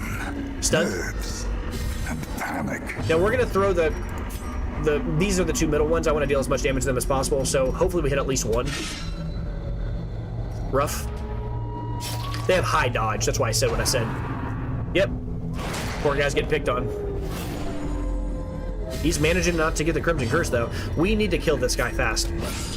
Good. I think he's dead. He's going to bleed out before he gets the chance to run away. That's what we wanted. And then we will just try to kill the two that are still have an action this round. Their formation is broken. Maintain the offensive. I'm going to stun this guy because I'm going to try. Does he have lick wounds? He doesn't. Okay, so it's not really worth it to stick around another round. Well, he can't hit her anyway, huh? I guess we'll Adrenaline Rush again. He can't attack the front line, and this guy's going to bleed out anyway. Do I still have... I don't have any... Oh, I do have a bandage. How many more rounds is he going to be bleeding? For one more damage? That ain't worth it. Just kill this guy. Oh, man. A mosquito will not die. Death by inches. Okay, we got another try here. Come on, buddy. Get him. Good. He's dead. He gets to go for next, right, doesn't he? Oh, wow, we got to go again. A lot of character I don't really care about, but sure. Yeah. The slow death. Unforeseen. Unforgiving. That's a lot of stuff. Luckily, we can take the deeds and the food and the blood immediately. But we didn't take a Baron's Invitation before, and I still don't want to worry about taking that because realistically, the Baron's Invitation, while useful, we've already got 7 of them. And if I take one now, then it feels bad that I didn't take the other, but that's also a sunk time argument. We could run into more bloodsuckers because the infestation level is high. I don't really need money. We're like at 150,000 money. Like, taking a Sapphire is kind of like silly right now. Like, do I really need to speculate on an extra 1,000 gold? Like, getting 2 of these over gold? I don't know if I care about this. You could make the argument that I could just say, to heck with this, burn the torch, take these 2. Struck. A blazing star is born. Wouldn't fault you there. I'll do that. I just don't think we're probably going to make it home with the torch. Or not the torch, but the Sapphire. I don't think I care about it that much.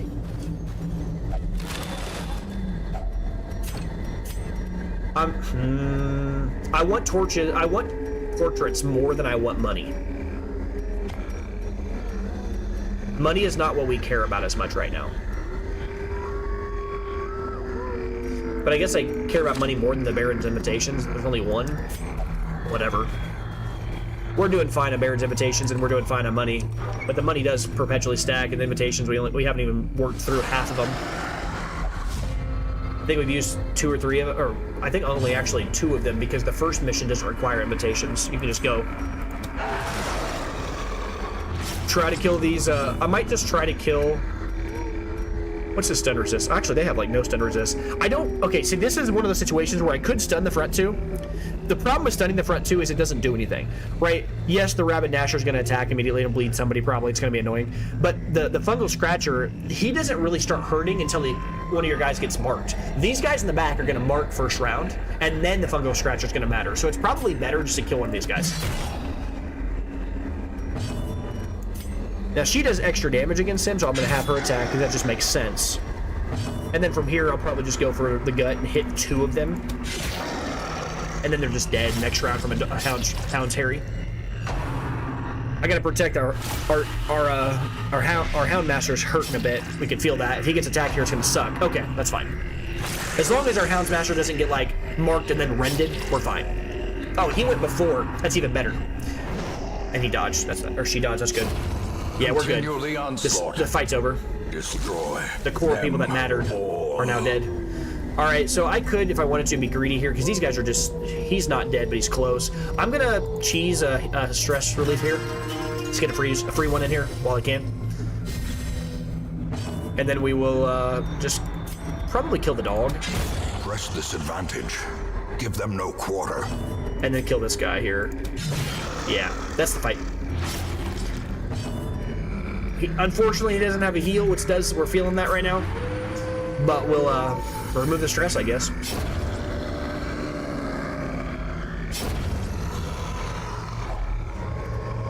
The crests are annoying. A trifling in a good victory, way.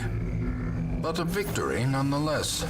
Annoying in a good way. So now we have a question here. Do we take the crests? The crests are more important than a single portrait, right? Remember what we've talked about. One portrait is worth 2 deeds. Yeah, because you can stack deeds, portraits in stacks of 3. Deeds can be stacked in stacks of 6, so it's a 1-to-2 relationship. But it's the same way with busts. There are more busts in value here. These busts represent 1.33 portraits. And then crests, you need 3 crests for it to be worth 1 portrait. So right now this is worth more. It's worth the same amount as the amount of busts. So we have more crest value and more bust value than we had the portraits. So this is the trade.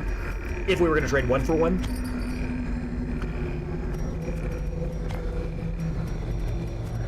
And I'd be okay with that. I mean, I do want to acquire these over the other things. Again, the portraits I do want to get, and I do want to get in a lot of these, but like this is something that we're speculating on. This could be 2 stacks of gold here, or a stack and some more of gold here. And remember, we're not rolling with antiquarians anymore, so we want to sneak that extra money when we can. Although we've kind of made our bank, we're okay for a lot of the rest of the game moving forward, money-wise. Food is not really something I want to be spending on right now, but I do need to use that. I need to take it seriously. Let's get a scout, I guess. We got lucky there. Oh, wow. I don't have to go forward anymore. We're doing infected corpses, and neither of these things are infected corpses. So we can just turn around. That's good. That means I can probably... Interesting.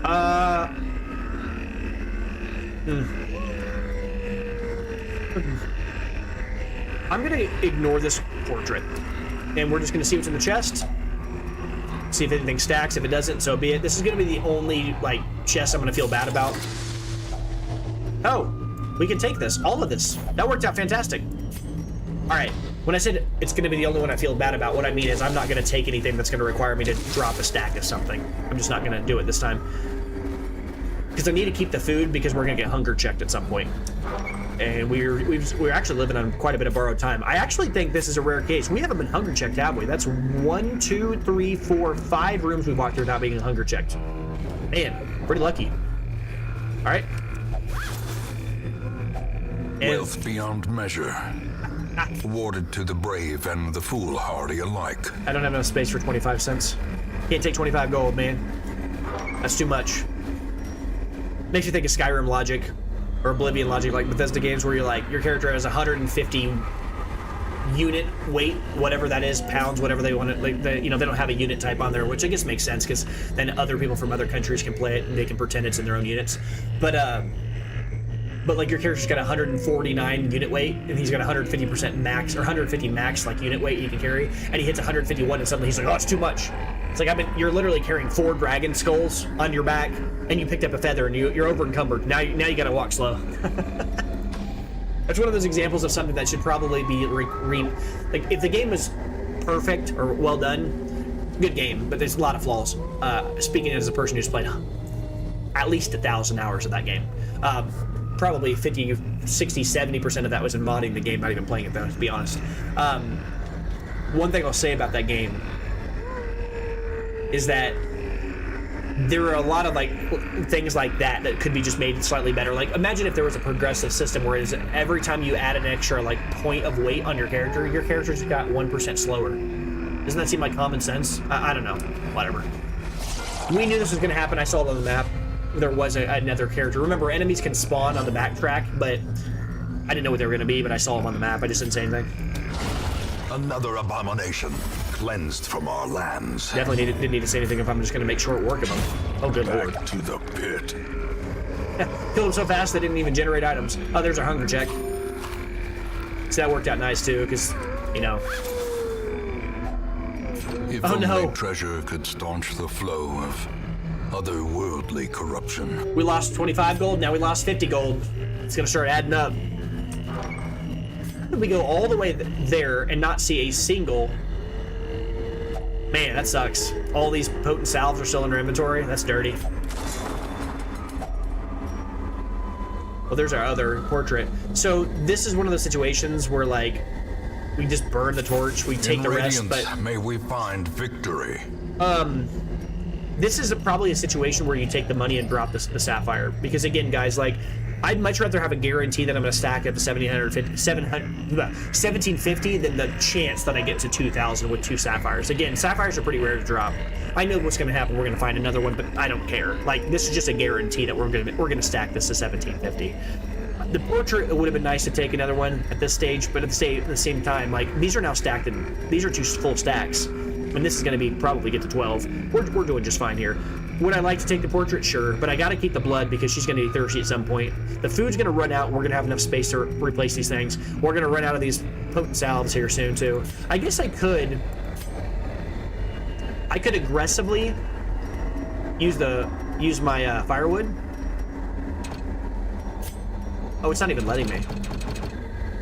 Oh, that's because this was found from a curio, not a fight. So I can't use it. I can't do my little trick where sometimes I use the firewood and then immediately take the item and replace the firewood with it. Yeah, that's okay. This isn't a big deal to lose these. I don't care that much. We're not that bummed out about that.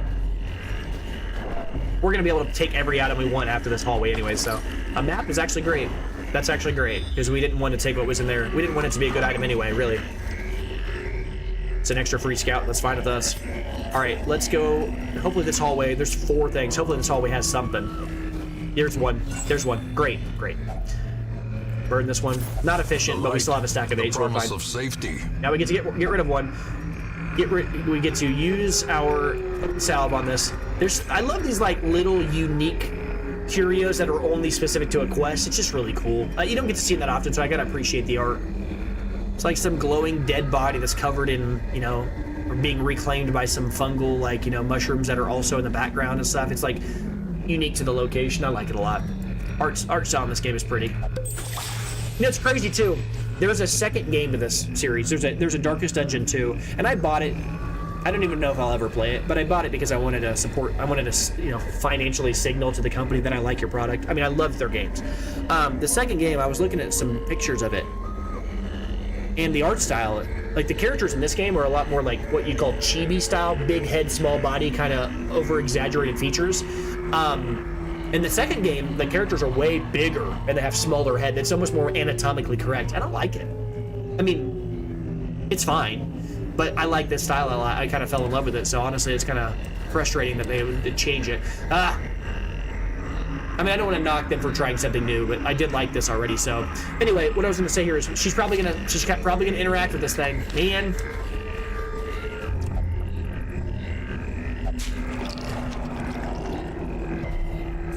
Yeah, we knew that would happen. That's okay. All right, you break this down. I would have used that food too. I immediately fed these guys with it. No big deal though. As We're the okay. light gains purchase, spirits are lifted, and purpose is made clear.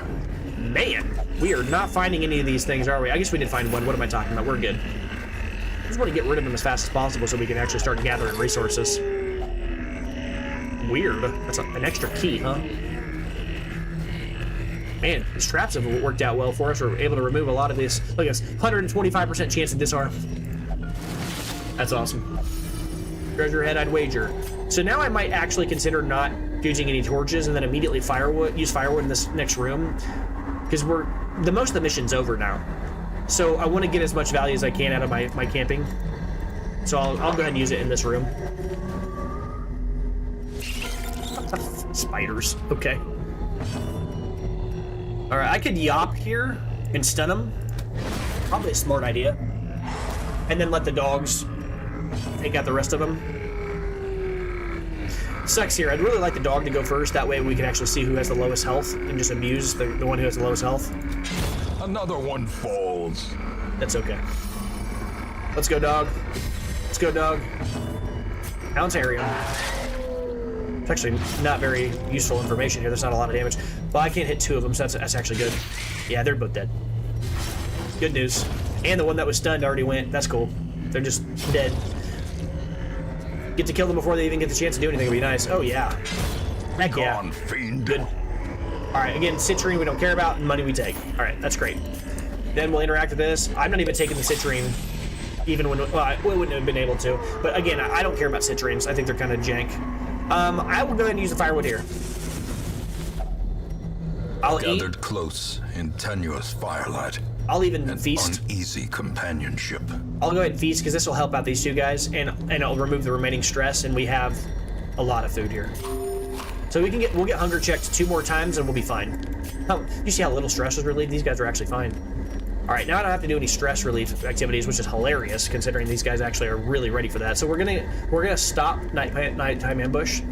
increase the chance that we surprise enemies, decrease the chance we get surprised for the next 4 battles, which is pretty much the rest of the mission. Then we're going to have you do your self-only increase your crits, and probably extra damage if you're in position 1. And we have 2 more we can do something on here. Extra scout chance seems pretty good for the next few battles. It'd be either that or use our release the hound that does the same thing plus 30%. But this is 4 time cost. This is only 2. Right, more efficient. You know, I almost said financially. It's pretty good. That means we're gonna have a really high chance of actually scouting for the rest of the mission. All right, let's go to sleep. We're doing real well. This mission hasn't been a problem at all. I mean, we haven't even. She's only got hungry one time. We haven't even had to use the rest of our blood. The way is lit. We're doing really well. The path is clear. Really well. We require only the strength to follow it. This is where we'd use our antidote if we had it. And up there it looks like is where we'd use our bandages if we still had those. Yep. These are the 2 curios, believe it or not, right in a row, that are the ones that I bring the bandage and the antidote for. Well, technically speaking, there's also the stump that has like the purple looking cobwebs on it, like purple webs. That's kind of weird looking. Kind of looks like spiders on it. It's like a silky looking thing. You can also use that. You can use the bandages on that as well. I'm going to interact with this because it does have a chance that there's treasures stuck in it. It also has a chance of poisoning us, but I don't care. Okay. Treasures. A handsome reward for a task well performed. 100 gold is whatever here. All right, I want to remember to use our torch now because now we're out of. We can't use our log anymore. Fantastic. We will ignore that and go to the end of the mission. See, that's why you bring scouting. Now we have our scouting is what now? What is our scouting level now? My God. With her having an extra 20%, I think we said earlier. Let's look at the math on this. We have 25% plus the base 25%. That's plus this, so that's 65% chance plus her. We have an 85% chance of scouting, which is fantastic because that lets us find those hidden treasure rooms more likely. You know, I don't know if a higher percentage chance increases the percentage chance that you'll create one in hallways that you scout, but I'm saying we have a very high chance of every hallway being scouted, which would then just thereby increase the amount of chances we would actually see one of these rooms. But I am going to bypass it and come back at the end. That way our inventory situation is fully figured out and we have the best informed information on what we should take home. So ignore it. We'll come back. We need to remember to bring 2 keys back, it looks like, so this will be the last thing we open. It looks like, yeah, we're going to be fine. Very weak set of enemies here, surprising. Oh, he didn't bleed though. I should have just hit him. Oh, she doesn't even have a frontline ability. We talked about that. Just kill him, whatever. The dog will kill the other one. Executed with impunity. Oh, that was actually the wrong way to attack in there. I should have had her attack the front line and then had our jester attack the second character because the jester can't reach the first person. Maybe the dog will kill it. Not quite. Bleed? Not even bleeding. Yeah, we're gonna have we're gonna have to get hit once. Whatever. Oh, he might split too. He might use psychokinesis. He probably won't though. Yeah, this round's 1. Dodge. Didn't matter anyway. We don't have another fight for a while. There's no real reason. But we can't do anything but that. Whatever. She can't hit the front line, so. We have no reason to remove stress or anything like that. That's not gonna matter. We can't hit his body. This is so awkward. No ability to hit the front line with these 2. Inspiration and improvement. Oh, I hit the body. I clicked too fast and hit the body. Well struck. Didn't have it. Didn't matter.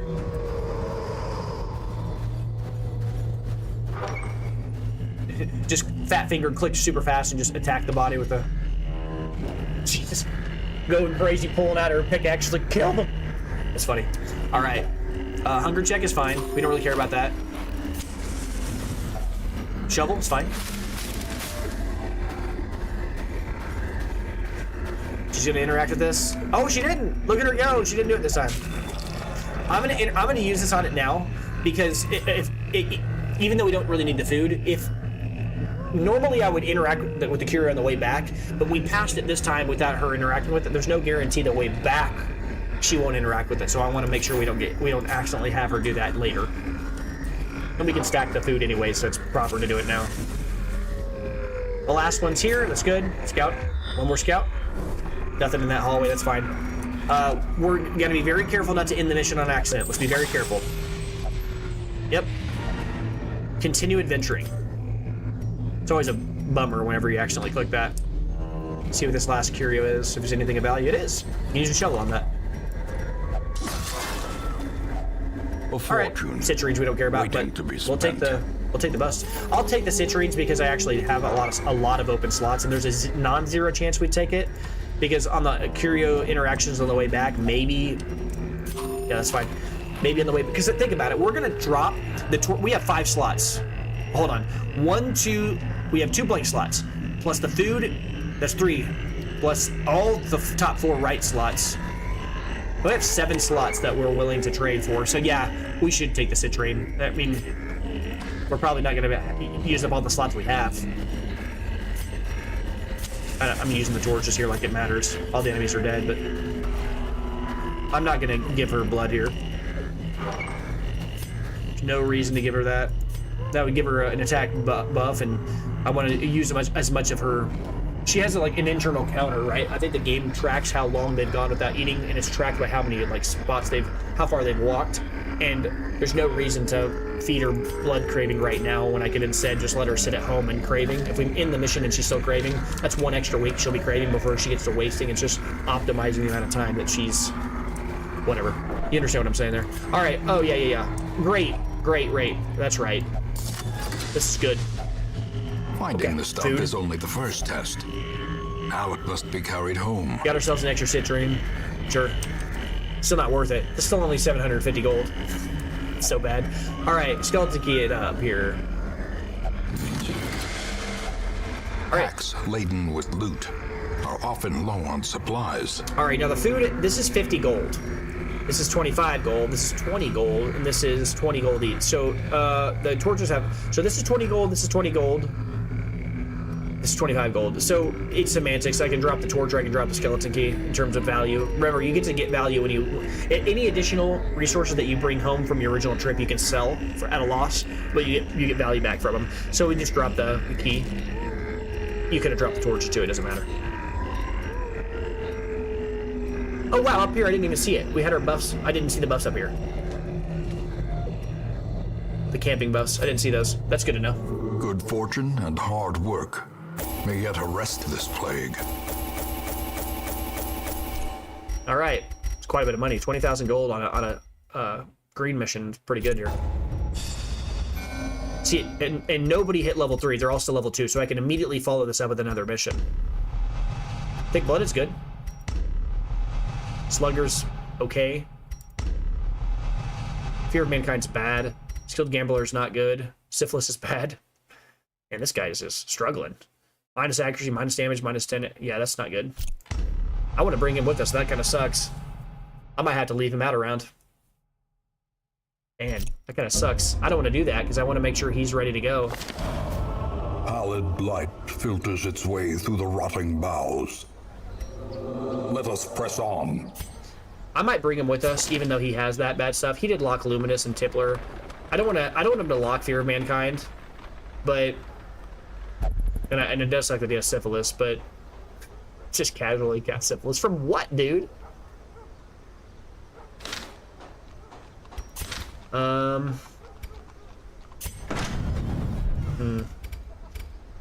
Look at our items here real quick, see if we found anything interesting. Bullseye hat, extra accuracy, extra crit. Yeah, this is the equivalent of the bullseye bandana.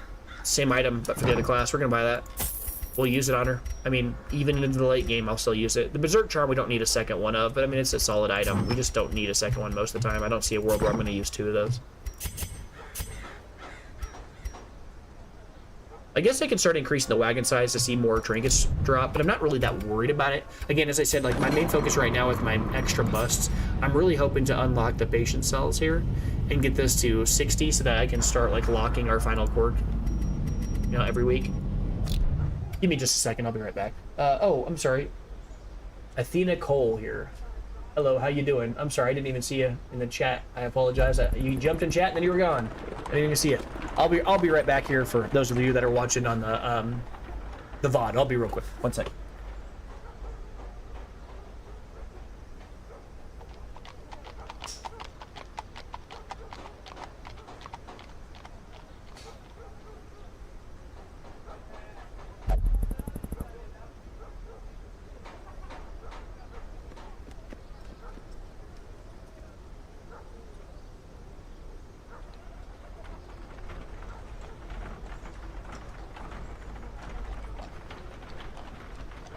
Okay, I'm back.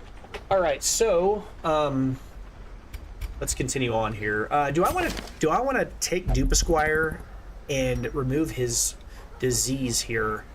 The goal there being getting him ready so that later on I can use him in a fight. I just feel like I'd much rather take him with us. I really wouldn't care that he has syphilis. It's the fact that he just rolled this Fear of Mankind, which is annoying. Because I want to make sure that he's got some really good quirks, and I want to see him start locking bad quirks, you know? Ideally, right now, I mean, the best thing I could do with him right now, if I could write this perfectly, what I could do is I could just take him with us one more mission and then spend a week maybe locking his quick draw and removing Fear of Mankind. Ideal scenario is he locks Faithless this week and then he doesn't lock Fear of Mankind, and then next week I can just remove this quick draw. I'm sorry, lock this quick draw and remove this Fear of Mankind. That'd be fantastic. But my plan is just immediately run the same team again. Let's go and see if we can do that. We need to have a green tier mission on this. Oh, you dirty dogs. So we didn't get a green tier mission on this, so we're kind of our hand is being forced here a bit. Well, I mean, that kind of makes us easier to consider, right? Like, now it's basically like, okay, you bring one guy with... I can still bring tier... Sorry. I can still bring level 2 guys if the mission is shorter. Yeah, it's short. This is a short mission. What I mean by that is, like, you can bring under-level guys to a level 2 if I wanted to this mission, and then support him with a bunch of level 3s if you want. But you just got to be careful there. They're going to be obviously under-leveled, but you can do it on shorter tier missions. You can kind of like bring somebody up and kind of like, you know, protect them if you're forced to. What I'm saying is I really want to avoid a situation where I have to fight against the Fanatic. I'm okay later, right? I am totally cool with fighting the Fanatic if I have my guys level 4 or level 2 on a green or like a, or you say, let me say that right. Fanatic, I'll fight him if I have a bunch of level 2s on a green mission. If I have a bunch of level 4s on an orange mission, and so on and so forth. A bunch of level 6s on a red mission, whatever. But I don't want to fight against them with a bunch of ragtag dudes, and I'm certainly not going to go in this mission with three level 3s and a level 2 on an orange tier mission where upwards a level 4 can fight, and then fight against the Fanatic who's ready to fight level 4s and bring a level 2 and just get hammer smashed. Not doing that. Camper's helmet's pretty much irrelevant, which kind of sucks. I mean, again, the scouting chance is kind of cute. It actually does do stuff as we've seen, but the plus 20% stress he'll receive while camping is just not that good. I find that incredibly disappointing as an item. Let's go ahead and do this mission. I'm just going to go do it because I'm certainly not going to go do the Hag. I'm not going to do this mission. There's 2 reasons why. One of them is we don't have level 4s. I've already expressed that. And then 2, and a more important thing here is I already have this Blasphemous Vial. There's no reason to go for that. I don't need a second copy of that. So let's go ahead and switch these guys out. Drop our trinkets here. Look and see what we have on our team. Look and see what we have for level here. I guess I should actually... Let's go ahead and get Dupe Esquire in here real quick. Let's lock his quick draw. Or quick draw. Yeah, that's actually correct. Quick draw. Get rid of his Fear of Mankind right now. And since I'm not doing a tier 2 mission right now. I'm sorry, I'm not doing a tier 1 mission right now. I might as well go ahead and start working on these guys that are out of they're out here kind of waiting for us now. They can't go fight. So I might as well go ahead and pick a few good quirks for him here. Let's go with Campbell here. I'll bring in Campbell, I think. Oops. Campbell's who I just brought with us before. I could lock Beast Slayer, which I believe is what the Crocodilian is, which is actually nice, and then get rid of Off Guard or Light Sensitive. He doesn't have a second good quirk though, which sucks. Maybe I don't spend any time on him right now. Hope he develops something better before this. Although he does have Winded. He has a really good bad quirk. I mean, one of the best. Is there somebody else I'd rather lock? If I do pick somebody else, then he's going to never really have any time to properly lock things when I can. It's just, he's got Slugger, which is okay. Wield, which is hilariously was actually good on that last mission. I didn't even realize he had that. It's probably one of, oh my god. Yeah, we were rolling around with 90% scouting at one point. That's crazy. Stress healer received, as I said before, actually, this is actually a lot better. Oh no, this is not the one I thought it was. Steady was the one that's like minus 10% stress taken. This is stress healer received. Actually, weirdly enough, this is actually good on him, right? Resilient is actually okay on this class because it's kind of the equivalent. Checking something real fast here. I got like a little bit, got some notes here on my thing real fast. I also have somebody else. There's a guide that somebody put up here a while back, and I just kind of want to see what this guide says about that. We're at the stage now where I'm no longer discovering things, so I kind of refer to some resources online if I can find some stuff here. I'm actually creating my own like notes that I'm trying to write inside that like, so maybe when I finish the series, I might even do like a tier guide or like a item tier list. Like, who knows? Maybe I'll do something like that for fun.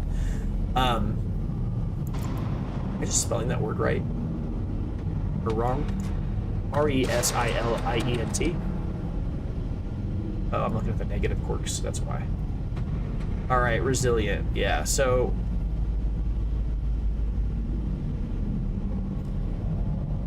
Best characters for this ability here. You're saying it's best on damage dealers and worst on.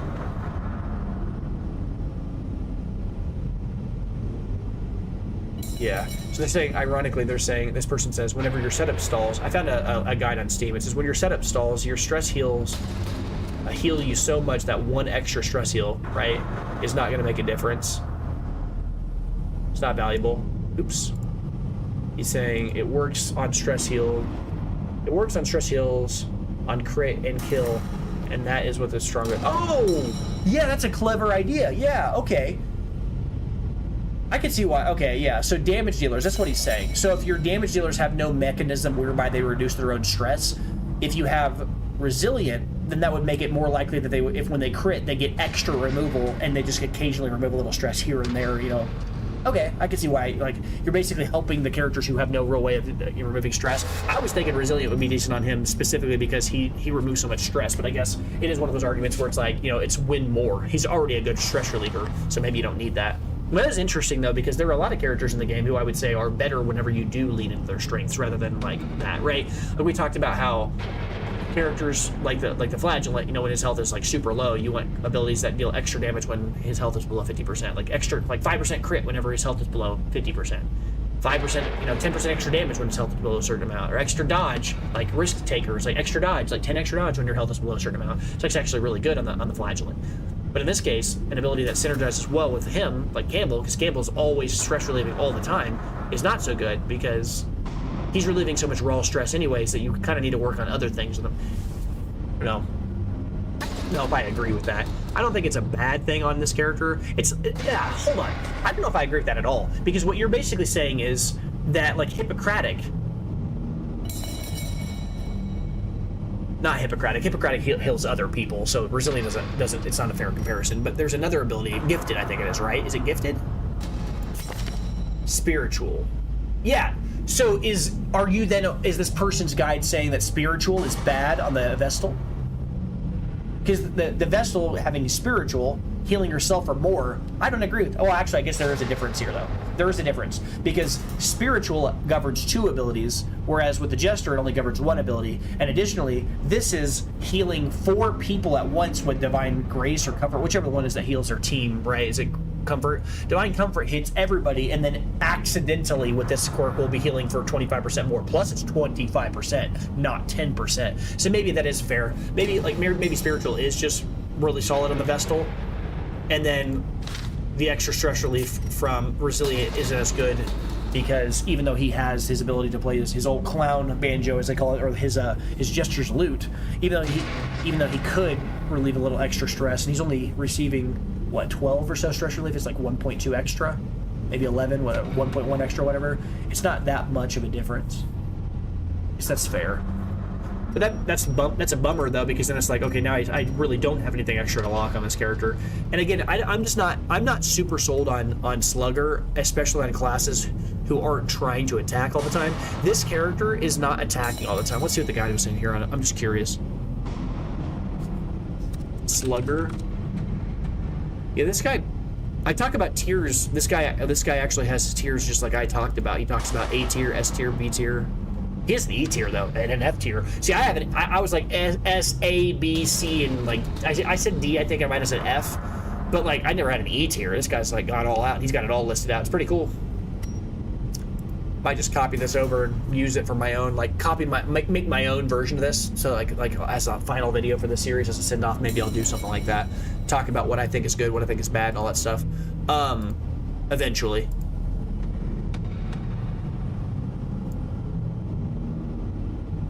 Yeah, he says that he likes steady. but he doesn't like resilient, which I could see why. And I mean, it is a fair argument, right? Like, there's that one ability we talked about before. Was it gifted? I thought it was gifted. Who had gifted? Does anybody have gifted on this team anymore? I honestly don't remember who has gifted, if anybody. I thought, wasn't there one of our two Vestals had it? I swear to you, one of them did. Yeah, she has gifted. Plus 20% receiving healed. Oh. Plus what? 20% receiving healed? My brain is discombobulated. Plus 20% healing received. This ability actually is better than spiritual, which is interesting because it's nichely better, right? Because she's going to be the healer. So in most cases, when she's on the team, I can't remember the last time I used a character that wasn't the Vestal to heal the Vestal.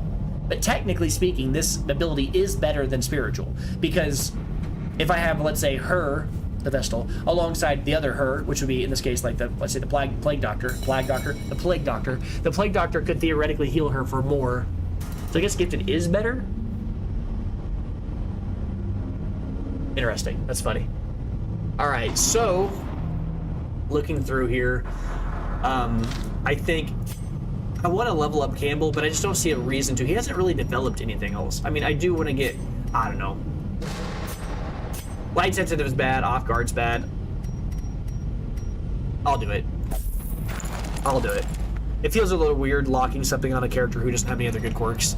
But the thing is, though, like, it's better than taking him off to a mission and seeing him lock 2 bad quirks in a row.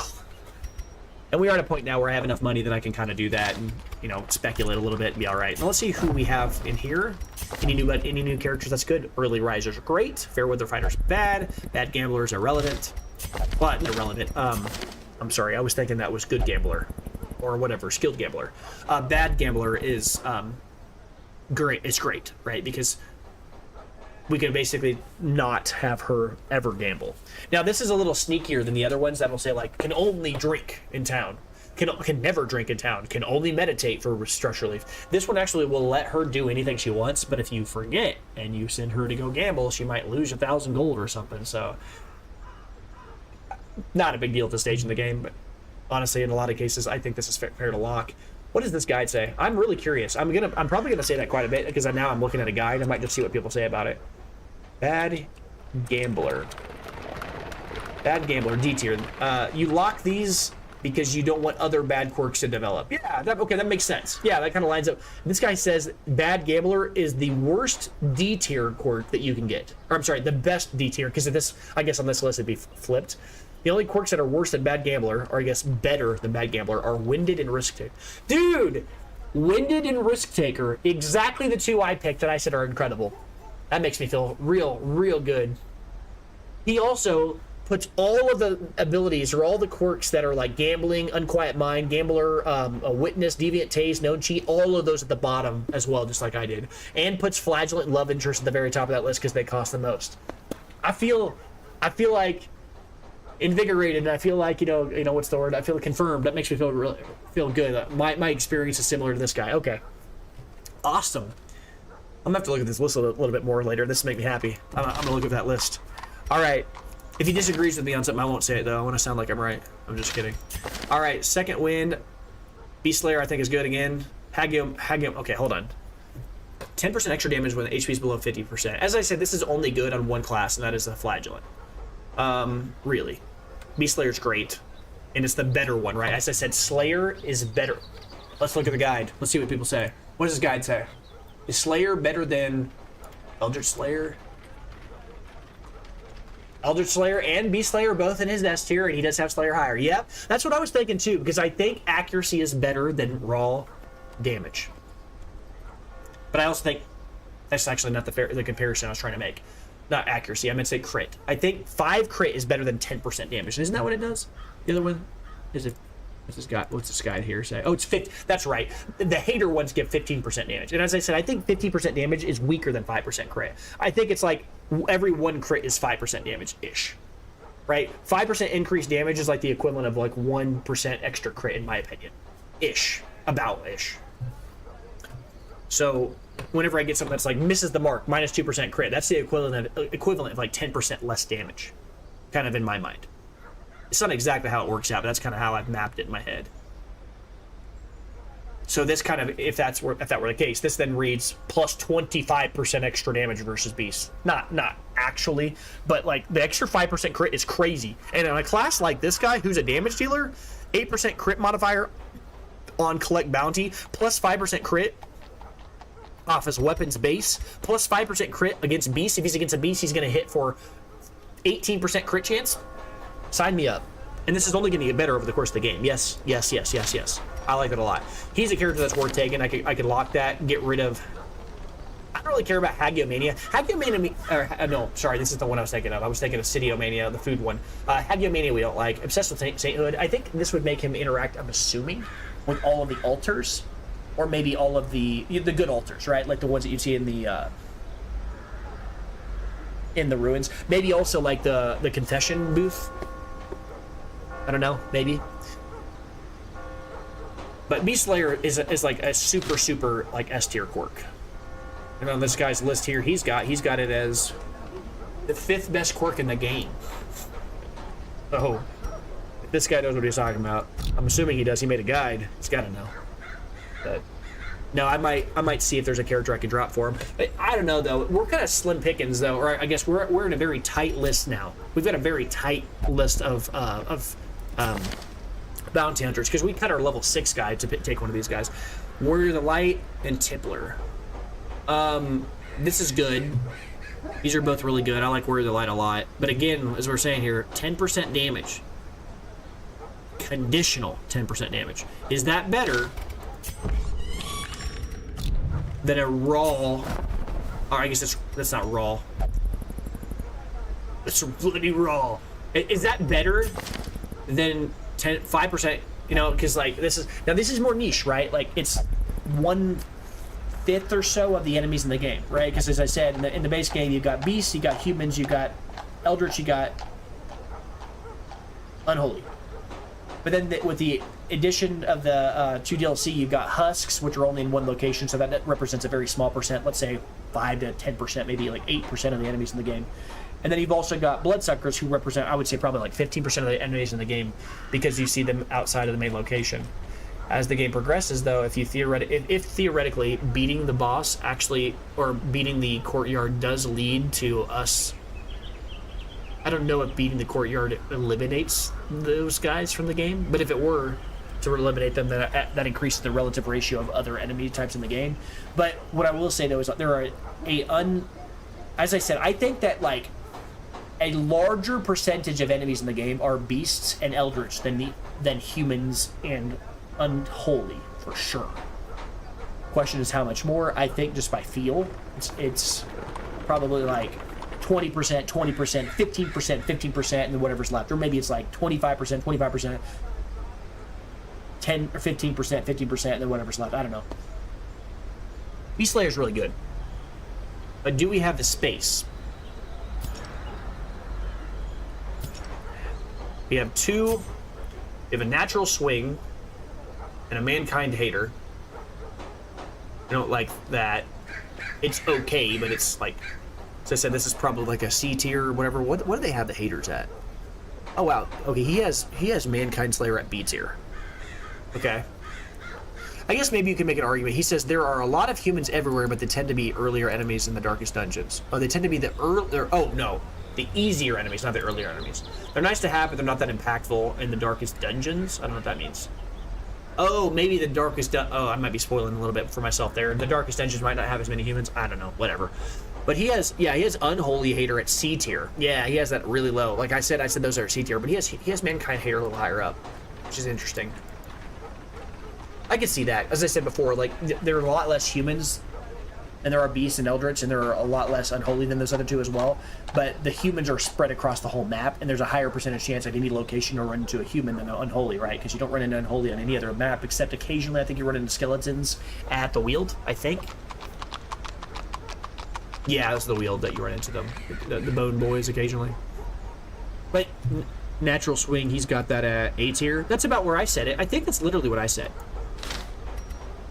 It's solid, pretty solid. And then Sigmund here. Oh, hold on, wrong guy. What does he have Warrior of the Light at? Also at C tier.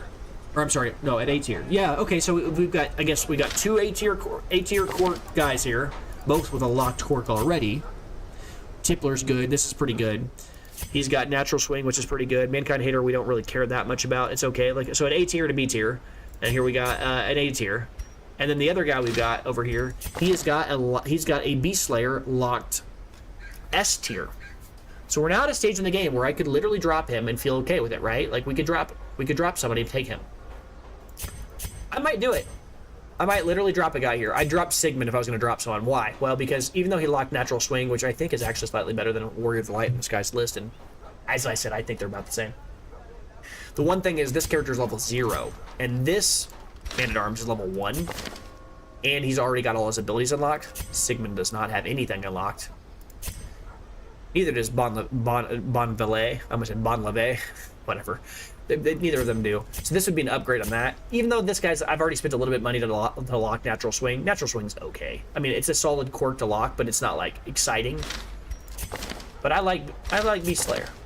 So I'm gonna take this guy. We're gonna drop Sigmund. Sigmund also has 50% stress, which is kind of funny. We'll drop him. Send this one to journey elsewhere, for we have need of sterner stock. And we'll take Taily Boy. Taily Boy. The thrill of the hunt. The promise of payment. Every single, I didn't even notice this, every single flagellant since the dawn of time just showed up this week. Wow, Photomania. What does he think about Photomania? This is, I'm gonna feel real bad if he doesn't like it, because it's like my favorite quirk. I think it's like the best, one of the best quirks in the game. I'm in the S tier, I'm looking. Okay. Okay, it's not at the top, but it's like, it's just above Hippocratic in his S tier. At the bottom of the S tier, right? S tier wise, he's got Prismatic Calm. I don't know what that is. Prismatic Coagulation, Prismatic Purity. Oh yeah, I was talking about how there's a few good Prismatic ones before. I didn't know what Prismatic Calm was though. 30% stress relief. That's disgusting. Oh, that's his number one. I would agree. Oh my god, that's insane. Minus 30% stress from all sources? So, give me that. I want it on someone. That's insane. But anyways, then he's got, I've never seen any of those three, so we're going to skip those. But he's got Eldritch Slayer as his number one normal one. Then Beast Hater, then Hot to Trot, then Corvid's Eye, which we got on our Crusader, our Anscott. That was a rare one. Prismatic Eye, whatever that is. I don't know what that is. Eldritch Hater, Beast Hater, Prismatic Speed. All these prismatic ones are really good. How do you get those? Are those the ones that we were getting from fighting the thing from the stars? That's right? We just released one of our prismatic people that had that. Was it Anscott doesn't have it, right? He has Corvid's Eye. Does anybody have prismatic? The prismatic's one's the weird, it has its own little like sun or star symbol.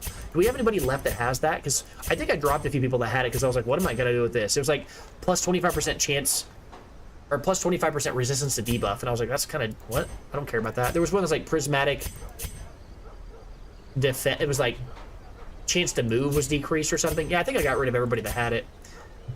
I just wasn't impressed by those, but some of these are up in the higher tier, but I don't recognize any. Prismatic Speed is plus 3 speed? That's disgusting. Okay. Yeah, and he has all the speed ones kind of grouped together, like they're all high level, they're all S tier. And then Photomania is right after that. Yeah, like I really thought Photomania was insane. For most of the game, it just removes 20% of your stress. Because you can be like, well, but it only works some of the time. The vast majority of the game, I'm above 75 torch. I don't know what you're talking about. Alright, so this character has Luminous. Oh, this is I already have this character. What am I doing? Oh, this is the next comparison though, right? We've got a Deviant Taste Flagellant. These are good locks. And we got a Thick Blooded, which is, as I said, I think it's like an A-ish tier. Yep, right up there in A tier. He's got Clotter and then Thick Blooded at the top of A tier. Yep, kind of lines up with what I thought. Thick Blooded, we could lock Thick Blooded, and then after that we have 2 good bad locks. Nothing exciting beyond that, though. It's already level 1, but Emery's level 1 as well. Bursey has Luminous, which is incredible. And Slow Reflexes kind of sucks, and so does Compulsive, so we would want to spend 2 weeks removing these bad quirks, but we would lock Luminous during one of those, so that'd be okay. Also, all the abilities on this character are already unlocked, which is good, whereas Moduit does not have that. Moduit. I think Moduit was our very first antiquarian, the one I made a video about. Modit, I guess. So this character could probably be dropped pretty safely here. She doesn't have any abilities really unlocked that are impressive. She just has thick-blooded, which is solid. As I said, thick-blooded is solid. But this character is early riser, which is tier 1. Like, that's S tier. Whereas Moddit has thick-blooded, which is the top of A tier. But these other quirks, I don't care about them at all. I don't like the extra accuracy. I don't care about the Night Owl. I don't like Night Owl at all. Like, when you're extra speed when the torch is low. This is cool when you're running like a torchless run. I would love to try something like that if I had infinite time in this life. Deviant Taste is cool. These are good bad quirks. But honestly, not allowed in the brothel, will only flagellate. This is the most expensive one, whereas this character is doing bad gambler. She's not limited to what she can do. Yeah, this is a better character. Plus she has all of her abilities unlocked. Oh, that's an easy switch. We'll get rid of, if you get this reference, you might be a fighting game player. We'll get rid of Noob Cybot and pick up Scorpion. Alright. Drop Bercy here, right? So I'm dropping. No. Bercy's who I'm keeping. It's Moddit. We'll get rid of. Can't tell if that's purple or blue. It's kind of a mix.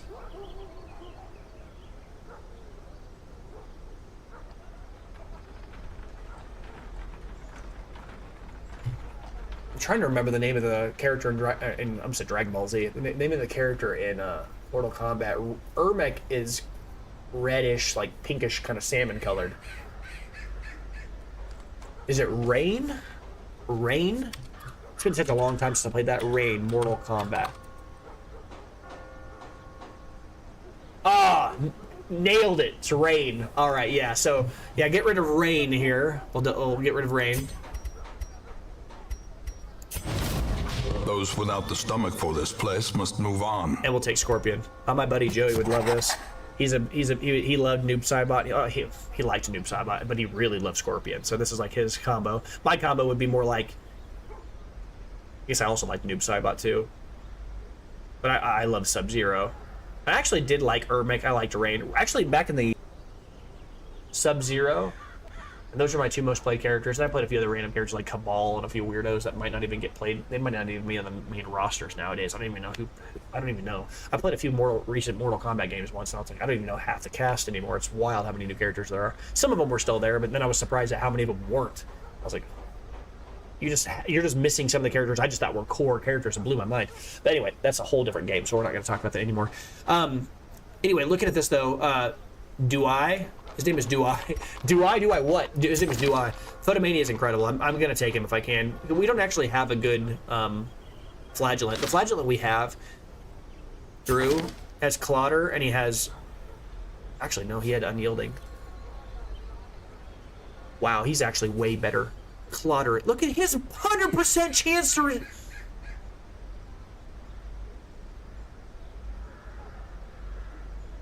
Because of the disease. This dude has a 100% chance to resist bleeding. That is crazy. That's so good. And then with the Unyielding, he has an 83% chance to dodge Death's Blow. And then he's got Slugger, which hits for more damage. Arbor Tinker is whatever. I don't really care that much about this. Increases his armor, decreases his armor upgrade cost, whatever. I mean, it's going to matter a little bit, but he's actually a pretty good or solid guy. He's got some good stuff going for him. I said earlier, we don't have a good flagellant. He's actually pretty solid, but we've lost quite a few flagellants, and I was kind of getting used to the idea that our flagellants had sucked. I might drop our Antiquarian. I do want to keep her because I'd like to go fight against the Siren. She's rolling with Natural Eye, which is kind of irrelevant on this class because most of the time she's using defensive spells. I guess technically that helps her Festering Vapors. And Thick Blooded is good. As we said, it's like an A tier one by my account and apparently this list. The problem is she is, eating up some Crimson Curse, I guess, vials of blood, which sucks. But she's the only one we have of that class, so I'm thinking about shaving her because we don't really need Antiquarians anymore. We've got money for days. They're just pouring out of our ears. The real question is, maybe we should drop one of these kind of mediocre grave robbers. We just haven't been very lucky with our grave robbers since we lost our first center pot. Thick Blooded is fine. She just got this. Unerring is kind of okay because she does have melee abilities here, but she's also not doing anything with them for 4 of her abilities. 4 of her abilities, well, 3 of her abilities are range, 2 of her abilities are melee, so technically it's been helping silently in the background. I didn't even realize it. But the Thick Blooded is a good one that she rolled here. But the other one here, she's got Unholy Hater, which is irrelevant. Flagellant was a solid. Dactomania we don't like, but there's nothing to lock. She's got Flagellant, but she doesn't have anything going for her. I'll probably just drop her and then replace her with a actual decent because we're losing a character who we have only 2 of for another class that we have 2 of. I'm sorry, let me say that right. We only have 1 flagellant. This will increase it to 2. We'll lose 1 of our relatively mediocre grave robbers, which is a shame because I actually really like the grave robber class. Oh, that's actually nice though, because then we get to keep the one that actually has all of her levels, all of her things, and the other one has only got, yeah, that's fine. I'm okay with the skill pin. Don't really care about her at all. We could drop her pretty easily here. Suffer not the lame horse, nor the broken man. I'm taking Duai here just off of Photomania, unless somebody else is slightly better. Cove Tactician's irrelevant. Fear of Mankind is bad. Eldritch Hater.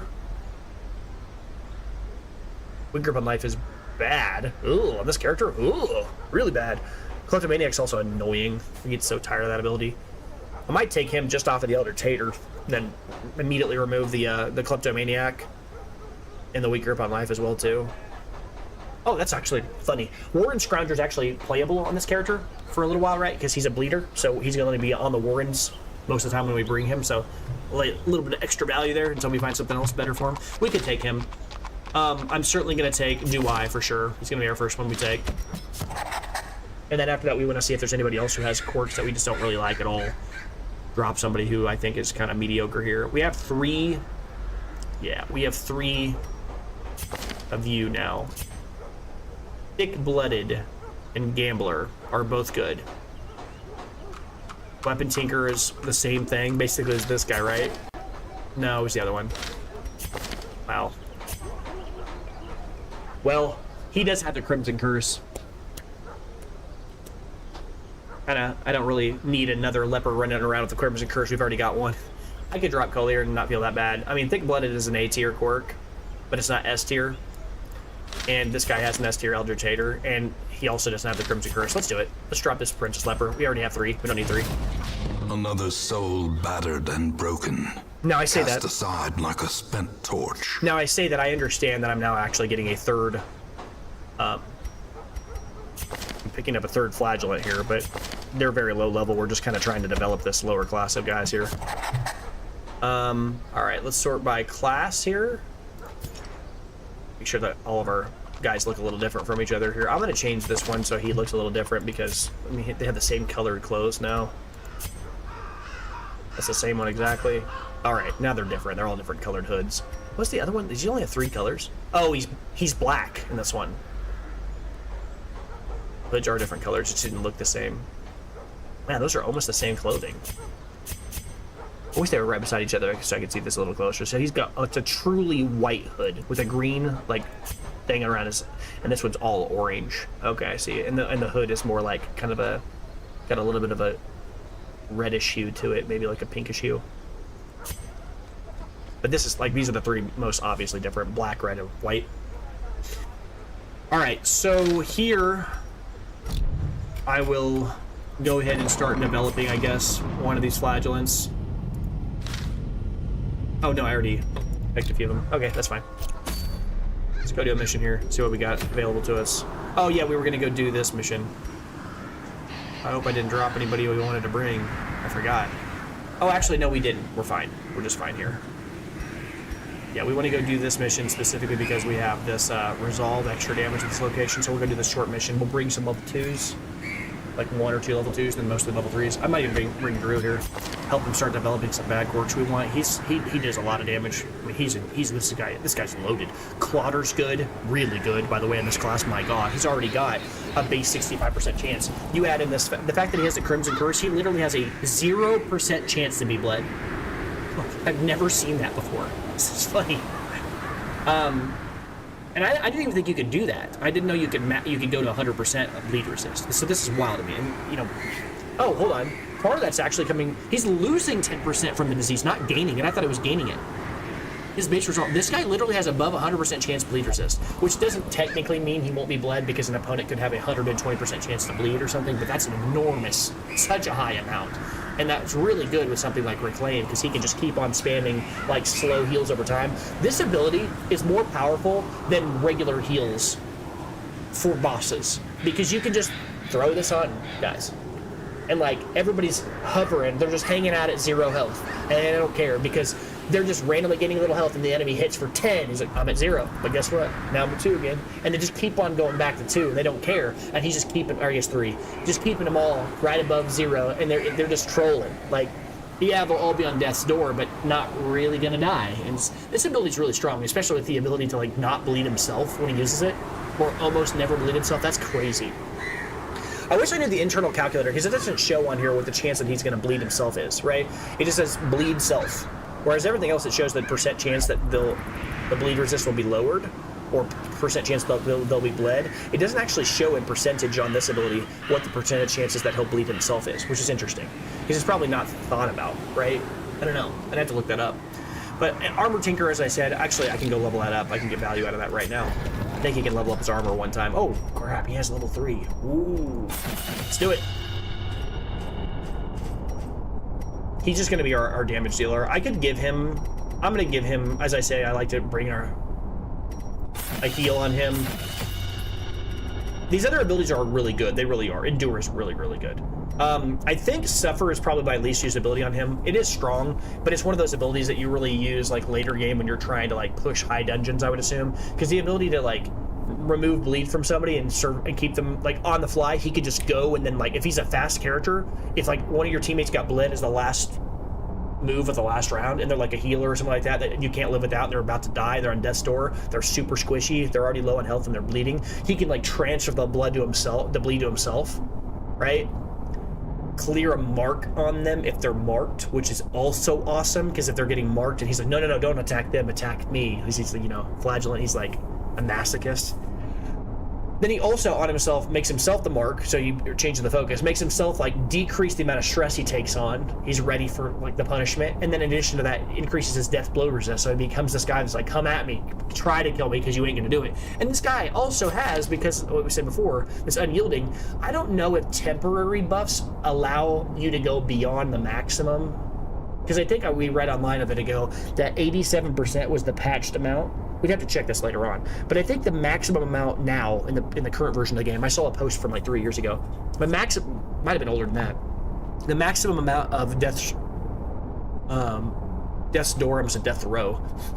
The maximum amount of death's door resistance that you can acquire now is 87%, but I don't know if that's like off of static abilities, and that, you know, that's before temporary calculations, because if it is not before temporary calculations, then using something like Suffer would then increase his death blow resistance to 90%, and then every additional level will make it even better. But if it is, and you can't go any higher than that, then that's not that big of a deal, because it's already really high base chance anyway. I am curious. It almost makes me want to try one random level just to kind of bring the flagellant, like, or bring him and just give him Suffer one mission just to kind of go and see, you know, what it does. I'm not going to do that here, because as I said, on this mission, I think we're doing an orange tier mission. We have to. Yeah. So I'm not going to do that now, but although actually this would be a really good mission to bring this guy. If we just went and tried to go fight the hag immediately, he'd be a good guy to bring against her, because not only does he hit her in the back slots and he can reach her, but also if he goes to death's door because she puts him in the pot, then he doesn't care, because he's got 83% chance to survive even on death's door. He just roll back on the team, be like, I'm on 0, boom, and just golf her off the screen. That'd be awesome. So I don't know. All right, so who else would I want to bring? Sort by level here. We're gonna go do this random mission because we have this extra, you know, plus 33% resolve level reward, as well as a plus 15% damage. I'm just gonna ignore every other item that's out here. Actually, none of these even matter anyways. We have all these. The only one we don't have, actually, ironically, is the camper's helmet, even though I don't want it. It's pretty jank. Yeah, that's the only item out here we don't own. It's the only one. And we're gonna do this mission, so that's funny. Match made in hell. I was gonna say heaven, but in the darkest dungeon. All right, we could bring. Actually, this is great. We could bring the Jester, who I want to see get locked on Witness, and he already has his other thing. Yeah, this is great. Bring him. Oh, he's skilled gambler. I need to send him in there when we do. Oh, he can't do it. No, he can't partake in prayer, but he can go gambling. It's actually funny. He can do all that. All right, Boatin, I think, has good things and no bad things. Probably a good time to go develop some bad quirks here. All these guys have bad quirks, or have no bad quirks. If I'm going to do this, I need to make sure I bring at least one person, though, that has a bad quirk, just in case we have a curio that we remove bad quirks. We've learned that in the last few episodes. I'm going to make sure that we have a person that actually has a bad quirk so we can have a chance of just getting rid of them. If that's the case, maybe it's like you. You're going to be in one of these two back slots. I need someone that's in a further back slot. Not you. I can't bring two people with a Crimson Curse, because if I do that, we're gonna get chased by the old crazy guy. I can't afford that here. Actually, we could, because we have extra damage on this mission. We could actually go hunting him, intentionally go hunt him, because we have extra damage. But that's inviting trouble, because all of our guys are, they have extra damage for level 3 guys, not for level 4. So again, keep that in mind. So I'll bring these. I could put him back here and just, have him be in slot 4 and just use pistol shot the most of the mission, tracking shot and pistol shot, and just have him attack from the back slot. Duelist Advance is interesting. You can use this from slot 4. Wild. That's really good. If the team gets mixed around, you can get him up. You can get him back to the front really quickly. That's really good. I didn't realize this could be used in 4 slot. And then I want to pick somebody. It doesn't really matter who it is, but they just can't be a person that's got Crimson Curse. So unfortunately, even though I'd like to bring Kevicor, can't. Particularly because she's level 2. If we saw the this is a level 3 mission. If we saw, a medium tier mission, right, where people that are level 3 and level 4 can go. If we saw a fanatic with this comp, 3 level 3s that are on the lower tier of this mission type, and a level 2, we're probably getting wiped. I mean, maybe not, because it's only a short mission. Maybe we could make it through, but it's going to hurt. No reason for that extra pain, for no reason. So the only person that we can actually bring is Pond. It's literally the only person. She's the only person that's level 2 that's not busy. So that's pretty straightforward. If we're going to bring her, we need to remember to switch her to flashing daggers this time, so that we can actually, not be poisoning people that don't care about being poisoned. And I'm going to get rid of throwing dagger, since we don't have any way of marking anybody, and nobody will be blighted on their side. Then I guess here we could probably do something like Toxin Trickery, increase our dodge. We don't really need to turn invisible, even though this also moves her back and increases her crit and all this other stuff. We don't really need the extra damage. I'll just use this as a utility to get rid of bleed or blight if needed. And the dodge and the speed is cute. It can be useful. I'm not really too worried about this mission, because everybody in this comp is this is a short mission, and everybody in this comp is pretty well leveled. I mean, she's level 2, but what I mean is they all have really good quirks. They're all pretty solid. Look at this. Well, she doesn't have anything. She's very much so in the development stage. So here, he's level. Can these guys hit level? They're level 3. They should be able to level up to level 4 abilities. Isn't that right? Am I remembering that correctly? I forget sometimes how that works. It's not exactly a 1-to-1. Like, he's level 3, and he can research punish 4. Research, unlock, train, whatever word you want to use. Okay, so he's weird. So he's level 3, but he can unlock level 3 abilities. Does that mean that this guy could unlock level 4? No, I have level 4. Oh, Hero Resolve level 5 is when you can learn this. Okay, good to know. It tells you. Reading the ability explains the ability. Level 3. Okay. All right. I never really knew. I was never able to figure it out. Let's go ahead and do finale here. I'm just gonna pick the basics here. Oh, that's not what I wanted to level there. That's okay though. It's not a big deal. The extra money is not that big of a deal at this stage. I wanted to select like this, so he can hit one person really hard and make sure we can take out whoever we need to take out. And then after that, we'll go ahead and look at Boatin real quick. Here, Boatin can level everything. Boatin is going to be in slot, what did we say, 2? So, and we're probably going to give him the belt buckle, I think, again. So I'm just going to have him deal as much raw damage as possible. So we're going to have him be a range dealer. This is range as well, even though it's like melee, like kind of, it's up in their face, almost like it's melee. I'm going to give him all range abilities here and ignore his melee stuff here and give him the belt buckle. Yeah, that's good. And then we will go ahead and give him the belt buckle, which we had here earlier. Pocket trinkets. or unlock it. Remove them all and switch it. There we go. There's the belt buckle. And then after that, he's level 3. I could just give him Ancestor's Candle. He's going to hit for like a truck already. These two are fine. I could give him Dismas's Head as well. You can make that argument. But I want to give Dismas's Head. Dismas's Head is good on this character, but Dismas's Head belongs on the Flagellant. I mean, it belongs on the Flagellant. It is disgusting on that class. Plus, aesthetically, it looks like it belongs to them too. He's carrying around a head, bag with a head in it. I mean, the Highwayman could too. He's like a bounty hunter kind of style. Oh, we actually have a guy called a bounty hunter, so that's kind of misleading. But the Highwayman carrying around a bag with a head is like, I've got your bounty, whatever. All right, I could do more damage if I wanted to. I could like bring Ancestor's Bottle, extra health on him. This is making him lose health. This would undo that.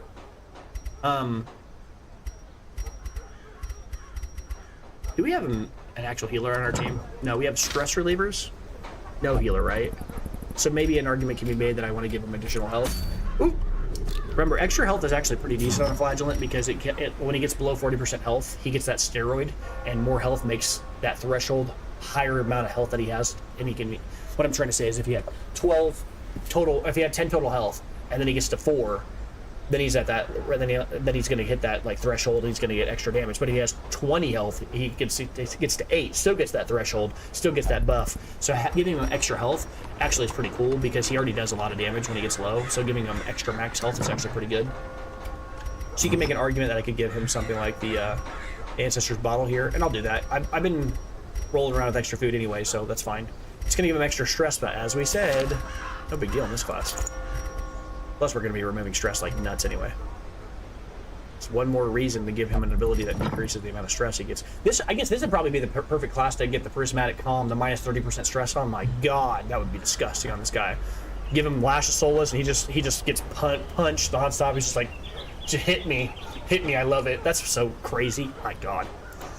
I guess I do really like the Flagellant class a lot. He is cool. What else do we want to do here? I guess I need to pick the rest of it. Well, this is obvious. Bright Tambourine. After that, I think I've just been consistently giving him extra dodge because, I mean, the items that are up here are cool, but I'm not using him for damage. I'm really just using him as a stress reliever. Not to say that that's the only use of this guy. This guy is actually, like, I've been kind of using him more as a stress relief guy, but he actually is like a boss slayer. His whole thing is like, I'm going to use all of my abilities one time and not do any damage. I'm going to help everybody else to.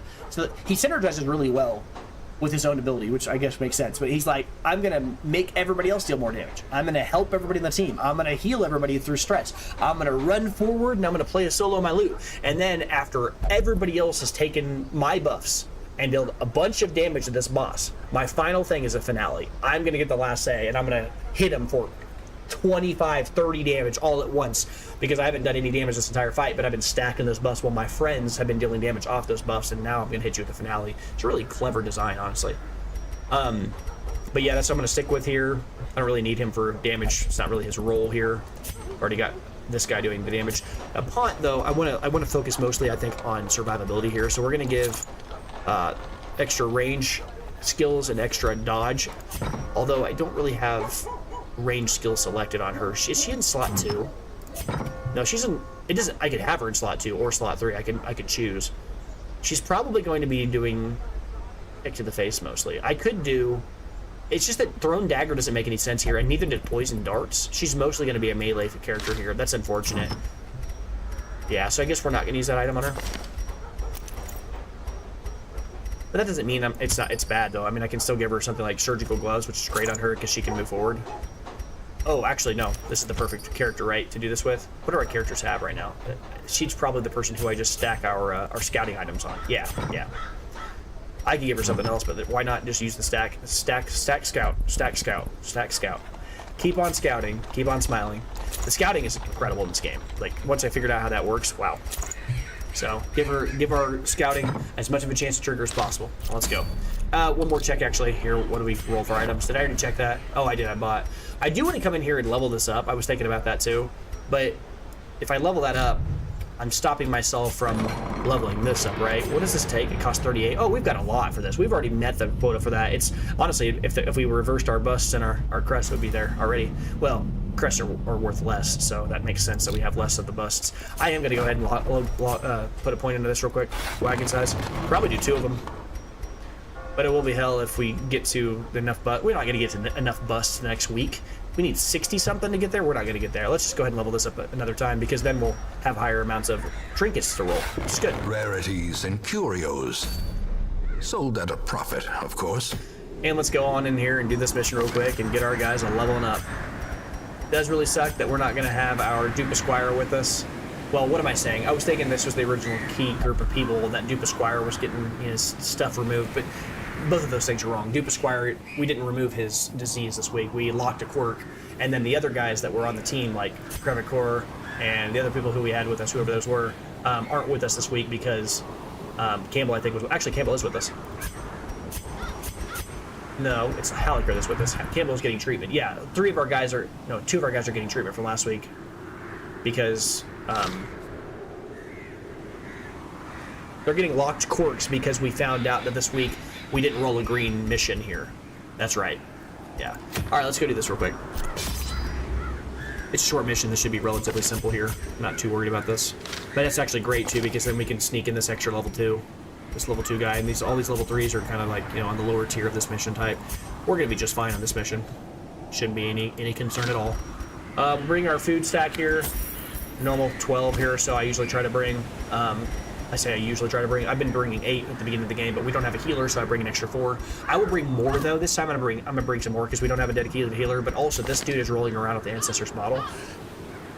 If we get hunger checked a few times, this will make up for that. Like, let's say we get hunger checked twice. This is going to be an extra 2 food that kind of make up for that. Plus, I can use it aggressively to heal people. Maybe even bring an extra here. All right, we'll bring our torches. Short mission, you only need really 4 here, or 8. Shovels, probably only need like 2 or 3 here. I'm going to bring 3 because it's the wheel. The wheel that's more likely to need shovels.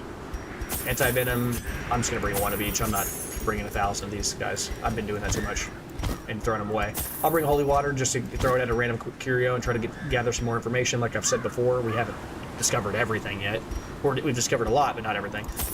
Usually about 2 to 3 keys. I usually try to bring 3 keys. I don't want to have a situation where I have, I'd rather throw a key away than not have a key when there's a secret room. And we've got so much scouting chance now that we really need to be bringing that. I'm going to bring 2 food here, or 2 of these medicinal herbs, because, maybe we'll find a corpse and then we can use it, gather some free food, and then turn that into extra resources. I was just sitting here thinking about if that even financially makes sense to do that every single mission, because it's like, well, if you're going to do that, why not just bring the food? Well, the answer is because food costs 75 gold, and on average, I think one of these medicinal herbs used on a corpse is 200 gold. You put it on the corpse, and then it turns into an average of, I think it's about 6 to 12 food, which is way more value. I mean, if it's 10, then it's 750 gold, right? That's quite a bit. Like you're going to have an exchange there value-wise. Also, the medicinal herbs have the secondary utility of being used to remove debuffs, but we just haven't had as much value or much need for that because we've been playing a lot of lower tier missions and aggressively culling our team to make sure we had good quirks later. Let's go. I think we're ready. Level 4s. Level 2s, that's expected because she's under leveled. Level 3s, so they get level 4, which is wild. So level 3 is when they get to start using level 4 abilities. Oh, that actually makes sense. That actually makes total sense because the levels correspond to the tier of mission they're allowed to be participating in. She's level 2, well, she can do a level 3, but once she hits level 3, then she can level to level 3 and level 4 abilities because that's the tier of okay, I think I get that. That makes more sense.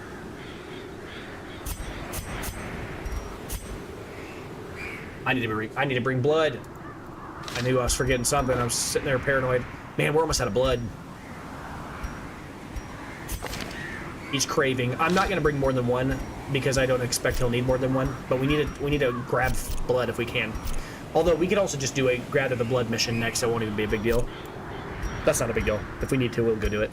We got enough people now that we can't catch the Crimson Curse. We can just bring everybody and have them go and gather their own blood since they're all thirsty now. We have a lot of people that need it, so that's fine. Checking this one last time to make sure I didn't select the stupid ability. We're good. Beast and corrupted human alike inhabit these failing groves. I knew all these paths once. Now they are as twisted as my own ambitions. Man, isn't scouting nice? But man, this rolled so bad. Like it just keeps on making us backtrack so much. Really quiet hallways, man. Nothing going on at all. Nature herself, a victim to the spreading corruption. Just real quick comment. Malformed with misintent. Sorry, let's cut this guy off. That's actually why I try to bring one additional shovel, is because if you can use a shovel super quick like that, then you're basically sitting on a stack of 4 immediately. To me, it makes sense to bring like 5 shovels to like longer missions, because, or I mean, sometimes even medium ones, because you can use it immediately and then just be sitting on a nice clean stack of 4 that you'll never need another one. These scout chances are disgusting. They're good. Yes. We'll come back for that. I'm thinking about interacting with this intentionally. Just to gather some blood here. Okay. Same thing anyway here, that's fine. We get to go first, which is nice. Wait, hold on. Oh yeah, he's in slot 4. Oh, he can't use Grape Shot Blast. I need to switch his spots.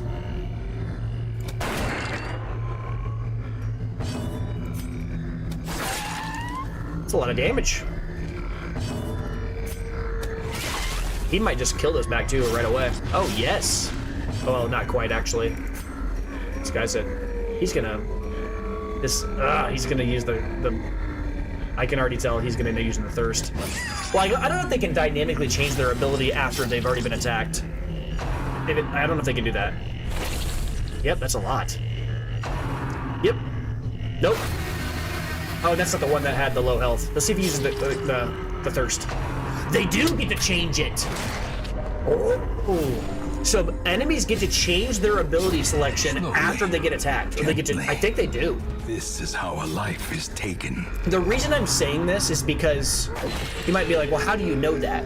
Well, why would he use the thirst when he has no loss of health yet?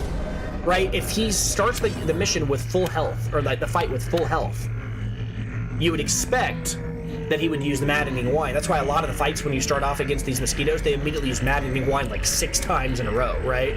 6 times. We had that one mission multiple episodes ago that I got traumatized by, where we ran into and everybody got flipped around. Actually, it was here. A bunch of people got flipped around. We had 3 maddening wines, and then they got to go first, and then because they surprised us, whatever. And then after that, then they got to go again, and we had.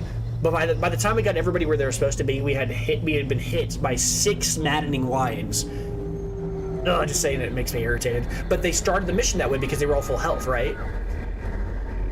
So there was no reason for them to use another ability, right? Whereas the thirst heals them. So I think the enemy, they might in this game get to decide their abilities after they've been attacked, which is that's not a trivial thing to note, because it means that like you can't rely on like trying to like do certain things expecting that they're gonna do another, right? Like I can't attack no, that has to be the case. That has to be the case, because if I kill an enemy, one of those guys that throws the tempting goblet and hits you with stress, if they're in the last slot, that ability can only be used in the last slot, and then they have Knife in the Dark, which is an ability that can only be used in the front slot. So when they get killed, when the enemies that are in the front get killed, and then they slowly move forward, if they had queued their ability for tempting goblet, then they just flat out can't use it. So it would make sense that they select their abilities and their attacks the same way we do, which is on the fly. They pick their abilities as their ability character. Yeah, they don't pick we don't pick all of our abilities at the start of the round. Why would they? I guess I'm thinking more like Final Fantasy style or whatever, when our characters don't even do that. Okay. Confidence surges as the enemy crumbles. That's worth that. I just never thought about it. Do I kill this guy? Apparently no. I was asking because I was thinking about whether or not we wanted to release stress. I didn't even realize that he gets to go first anyway, or gets to go again anyway. I was thinking about relating stress. That's why I asked that question. Confluence of skill and purpose. They'll get to go first and just die, right? Well, he won't. He's on 7 health. Sure. That sucks. We were so close to getting out. But now I'm a little bit less worried about just fighting these random guys, because once you get the Crimson Curse, you can't undo it until you go do something else. So I don't really care. 1 health, okay. Let's heal him. See, that bleed resist is insane. Remove that stress. Casually healing him off. 3 HP. 3 HP per round for the next 3 rounds. He's just literally going to gain 9 health. That's a crazy amount of healing, like an absurd amount, and almost a guarantee that he won't die, or he won't bleed himself. That's more healing over 3 rounds than a Vestal heals on 1 target. That's really good. Great is the weapon that cuts on its own. Like actually better than a Vestal heal, and it offsets the bleed. It's really strong. Shall we skulk around in the dark? Yeah, because I want to. Why not? What are they gonna do? Kill us? I guess I can light a torch or 2. I'm not gonna use any more though until we get all the way there and back. What is this? Explore 90% of rooms? Yeah. Look at that, another one. Must get the blood, please. Yep.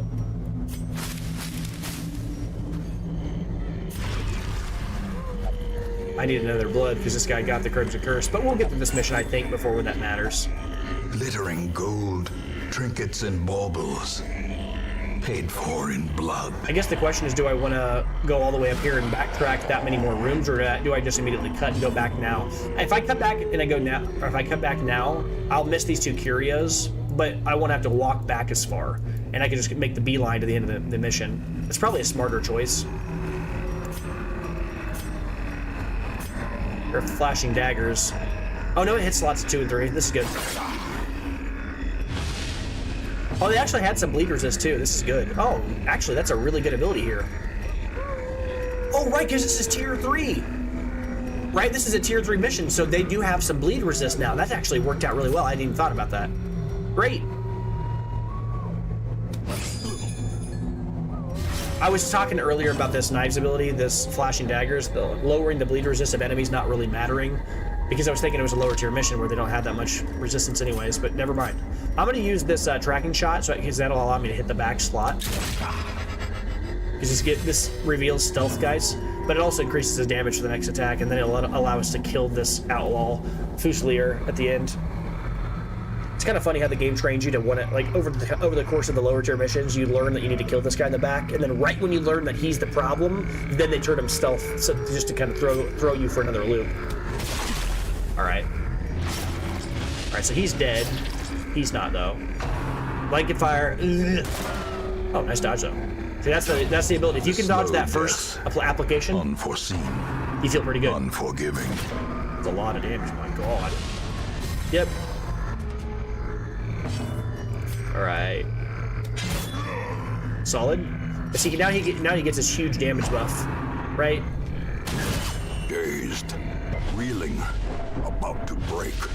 Does he have 1 health? Okay. That's funny. I was like, man, you really put him on death's door just now at the crit. But he's got this huge buff, right? He's got this huge damage buff. Plus 7% crit, whenever blah, blah, blah, blah. It's actually hilarious. I could use this redeem ability right now. Or I could just try to kill this guy. He's 2 hits away. This guy's gonna die. So this guy would need to get hit and bleed in 2 rounds in order to be gone. I don't think it's gonna happen. I'm not worried about it. I think he's fine. I think we're okay. Oh, he's at 1, huh? Sure. Well, that's even better. Now I have an easy target to hit with that ability. We'll remove some stress from somebody here. Doesn't really matter who. And then we'll hopefully get the chance to redeem a double heal here. That'd be great. Sure. We're gonna remove our own Bleed and Blight, which is why we brought it. That's the upside ability of this. Remove that Bleed and Blight. He dies. Do we get to go? We're just gonna move slots. Heal? Yes, redeem. Redeem. Heal. Very strong.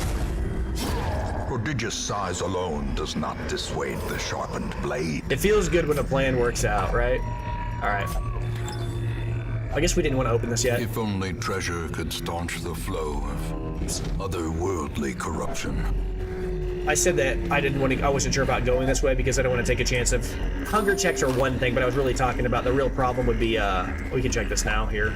The real problem is going to be the blood, because our guys are, now we have 2 people that are thirsty, so our highwaymen might end up thirsty or something. The warrior's cap's not going to make it all the way home, but we'll take it now.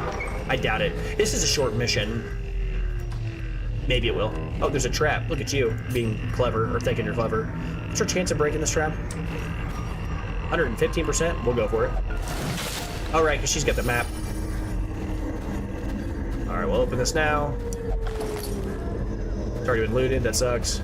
Sad day. Always feels bad when you're like, oh, I'll save the icing of the cake for the end after I eat the regular cake, and you get to the end and the icing's bad. And you're like, all right, we're gonna get up to this room. Oh, I guess there's no real reason to. Oh no, we're saving torches because of the rest of the mission. I was thinking there's no real reason to save our torches because we're not gonna be able to camp. But yes, there still is a reason to do it. So we're gonna use the torches starting and when we get back to this room down here at the bottom after this next hallway. There's no reason to burn our torches for no reason here. All right, got a good chest here. Okay. Well, we don't have a way to store that. Oh, actually, we have all of these slots. Never mind. Never mind. Only have one more shovel, though. We're gonna start sensing and feeling that possibly soon. I hope not. So I'll offset that. And now we start burning torches again. Enemy. This is fine. We don't really care too much about that. We've already got 2 guys that have the Crimson Curse, so might as well get the blood when we can. I'm removing the stress from her rather than our, I said Hellion, our Flagellant, because the Flagellant actually does really well with extra stress, so it's not actually a debuff to him, so.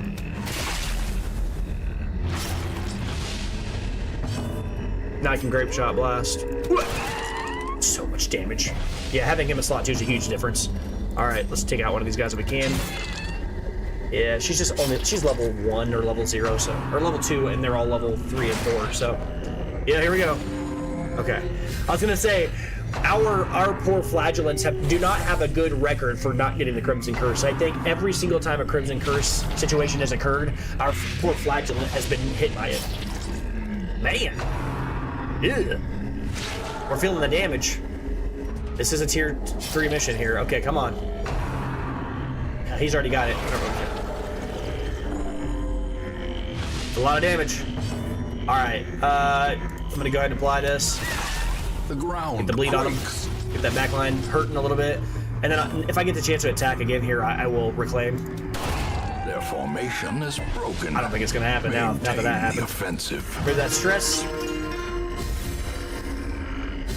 These guys are all already dead here. She can't hit this back slot, but he's gonna take 8 bleed. Well, actually, that's just enough that he survives. So I guess I actually don't want her to not be the target. I'd rather her be the target because these other guys I don't want to be the target, so I don't want to turn her invisible here. Oh, she has no... Never mind, that's not what I thought this was. I can't do this. I was thinking this is the step into the Shadows ability. This is okay to use even though it doesn't get rid of Blight or Bleed because it increases her dodge, so if she is the target, she can dodge it. The other guys are just gonna die. Continually Not the last guy. Key, I don't want him to die. Destroy them all. That's great. And the dodge worked out just like we were hoping. Cool. Now he Press dies. This guy goes last, and we get the Give chance to them no redeem. quarter. Attack. No. Yeah, we can just move slots. That's fine. Use his remaining 0. Oh, his health isn't low enough to do this. It looked like it was. He's not below enough to do it. That's funny. He needs to be below 40%. So 10% would be 2.8 times 6 would be 12 plus an extra 4.2. 16.8 is how much he'd have to be missing. Ah, he needs to be at 11 for it to be 40%. That's funny. I eyeballed it. I was a little off. Okay. That's funny. No biggie, though. No biggie. Sure. Shoot a body, I guess. Crit it. I don't know why. I just want to see him bleed himself out. As the fiend falls, a faint hope blossoms. It's a pretty good item drop. A whole stack of crest is nice for a low tier mission. Look at that. I think here I'll just slap. Well, actually, hold on. Yeah, I haven't needed the anti-venom. Let's just take the money over it. Actually, the money can stack mostly here. We'll take this over that. This is a decent amount of money. I'll probably drop the onyx. I don't see myself getting multiple onyx in this mission. Or I guess I could also just eat the food. We're doing just fine on food. This makes it very easy to just immediately take the crests. We're gonna need to hold this shovel, unfortunately, because we don't have enough information on the rest of the mission. It's a good idea just to keep it anyway. The holy water, it's probably the drop. It could also just be greedy and drop the torches. The light, the promise of For safety. 350 gold? Why? I'll just drop the, No, I want to keep the holy water because I want to interact with the remaining curios and just kind of gather more information. We'll just. This is worth 1,100 gold. I think these caps are worth 1,100. I'm going to drop the cap and expect that we're going to find more money to stack on this. I wouldn't fault you for keeping the cap and thinking that you might not. Oh, hey, this is what I was talking about in the previous mission where I said this thing interacts well with bandages, but we don't have any bandages, so I'm going to use the holy water on it just to see if it does anything. Nope. As I said, I'm going to do that when I can. I'll use the medicinal herbs. Sure. I'll use the key. Why not? I'll use a torch. I'm not using the shovel, though. Get out of my face with that. So I just wanted to see if it did anything. Oh, no. What do we get? Slow draw.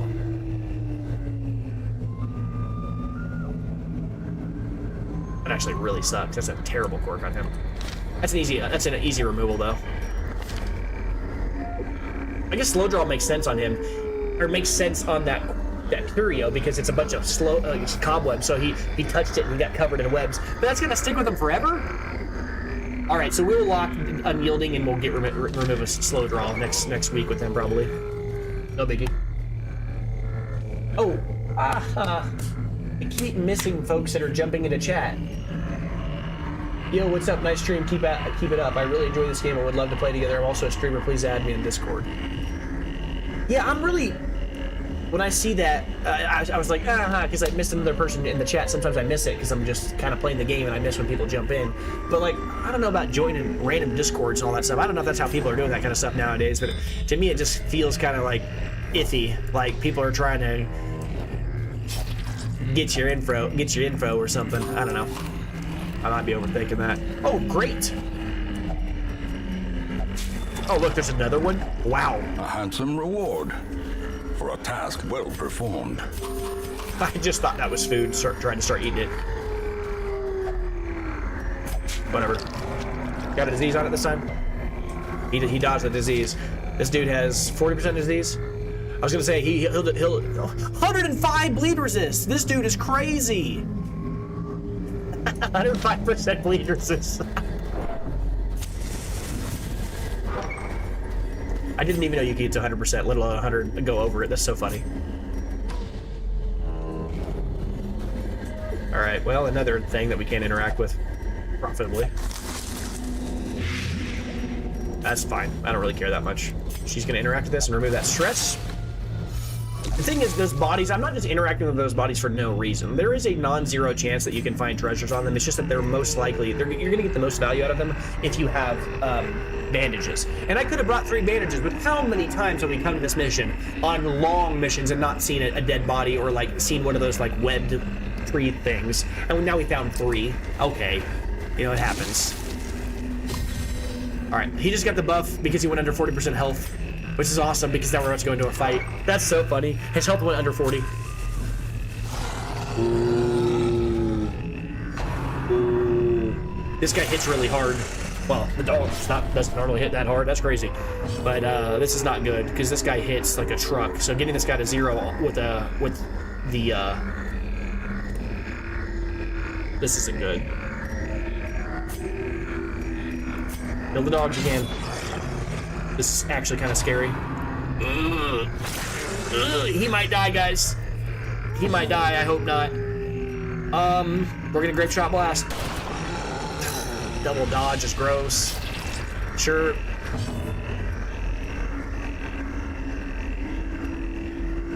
Okay. I'm scared. I'm a little scared because this big guy in the back is gonna hit like a truck here. Quickens. All right, I'm not gonna redeem. I'm gonna chance at one fight, one round. That way I can get rid of these bleeders, guys. Take these guys out. If he hits, oh, he dodged. Yes. Okay, that's good. That's really, really good for us. That's what we needed. We'll go ahead and speed everybody up. Try to take out this dog before he goes. Aha! And he did attack the wrong target. He's gonna bleed him. Oh, great. Good, good, good, good, good, good. All right, hit the big guy in the back. Let's just try to take him out. I might actually even use the de-stealth. And does it matter that much? I don't have the way of marking him. Extra damage is probably not the problem here. Everybody's gonna be attacking him. I guess I'll do it once.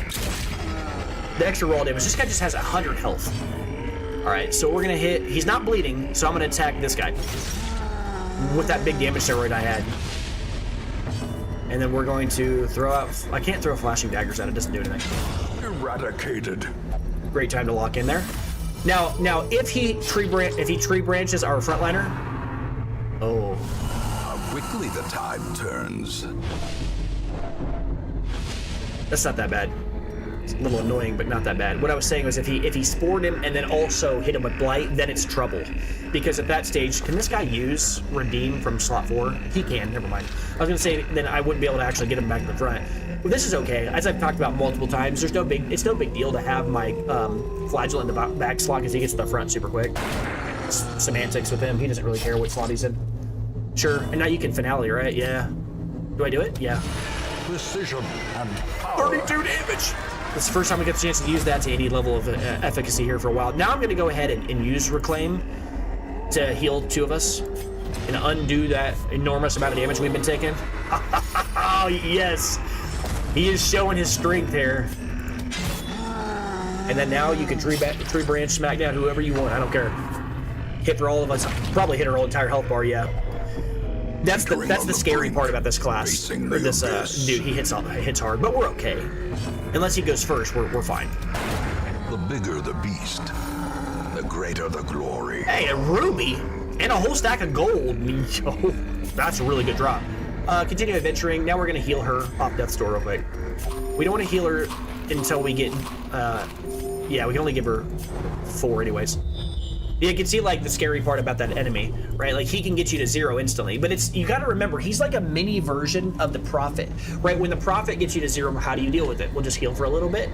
The scary part is if the bleed happens. So what you don't want to deal with is the dogs being still alive while he's there, because if the dogs are still there, they could be bleeding your guys, and they're gonna eat. They're gonna like pack animals, right? They're gonna attack the weakest thing, the thing that's already bleeding, the thing that's already struggling, and they see you like low on health. They're gonna run over and bite you and like lower your health to 0. You're already on 0. They might kill you, but they might also apply bleed, and then it's just like they're tearing you down when you're already low. So if you can take those dogs out fast, then the big guy's not nearly as much of an issue. Switch these around. Switch you around. Hey, I'm just pushing to get some extra resources. There's no reason otherwise. I might even like interact with this intentionally. Just gather some resources. It's gonna be bugs. I don't care. It's fine. We know that. We're trying to hunt for blood right now.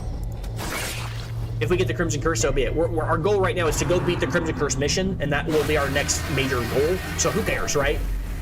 Even if we get the Crimson Curse, I don't care.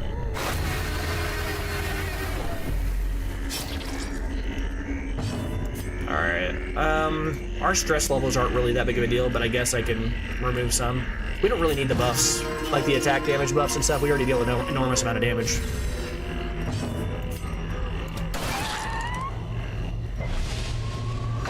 Yep. Lots of stress. Nice dodge, though. That's Rainosaurus in the back, too. Oh, you just killed him outright on that one. This should not kill him, because he's got 8, yeah. The crit went on the wrong guy there. It's alright. Yep. The thirst. Yep. Nice dodge, clown. Good job, Jester. Alright, then here, unfortunately, like, I could kill one of these guys or I could heal somebody. There's no fights left. No, there are. There's one more fight after this. I don't want to chance anybody else get the Crimson Curse if I can avoid it. He's gonna still get to go. I need to be able to reach him. I think I attack. I'd like to. I was debating whether I reclaim and heal somebody on the team. Actually, this might kill them both. Oh, he dodged, you dork. He's gonna die on his own. Now I will. Actually, let's just grape shot. Are you kidding me? You're gonna live with no health? I can't hit you. I hate you. Well, hopefully we get to go before he does in the last. Because if he does the. No! Well, you get to see this ability. I hate that ability. Alright. We deserve that a little. Exposed to a killing blow. We deserve that a little bit. We didn't deserve all that. Okay. 3 damage on the mat anyone? You put him at 0. At the very precipice of oblivion. This is no place for the weak or foolhardy. Are you kidding me? Okay, game. sure. I can't say much about that. That just was. That's the kind of thing where like we talk in this game that sometimes bad luck like stacks on bad luck, and you just like bad things happen like that. There was no way I could do anything about that. That was just, what do you do there? There was no meaningful way to stop that from happening. The game decided that it wanted that character to die, and it was like, hit him, he dies. And I was like, okay, they all get to go before me. And I know that the elusive exit was the problem. If I had stopped him from doing that, would have been different. But think about what just happened. He was mostly full health, and he just got slammed over and over. And like, get out of here! I don't take 8 damage. What are we doing? What's happening? Stage for heroism. What is actually happening here? Cowardice. What is going on? This shouldn't be that big of a deal. We shouldn't be having this happening. Please stop. I'm getting a little irritated here. A devastating. We already lost a guy we shouldn't have lost off of like a host of multiple cheese things happening in a row. Multiple cheese events happen in a row. How many? These guys are hitting for 8 million hits. They're hitting for enormous amounts of damage. They're all hitting for 8. Stop. Please. Just stop. You're hitting for way too much damage. They're all hitting for 8s. Ridiculous. Okay, that's more like it. 8 or 2 is fine. You're hitting... These guys have multiple guys... Oh, God. My damage dealers just got stunned. Such a terrible assault cannot be left unanswered.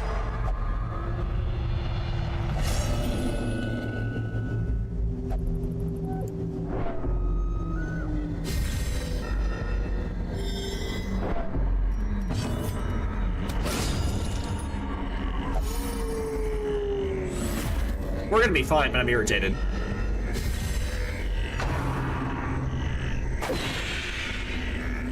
We should not have lost that highwayman at all.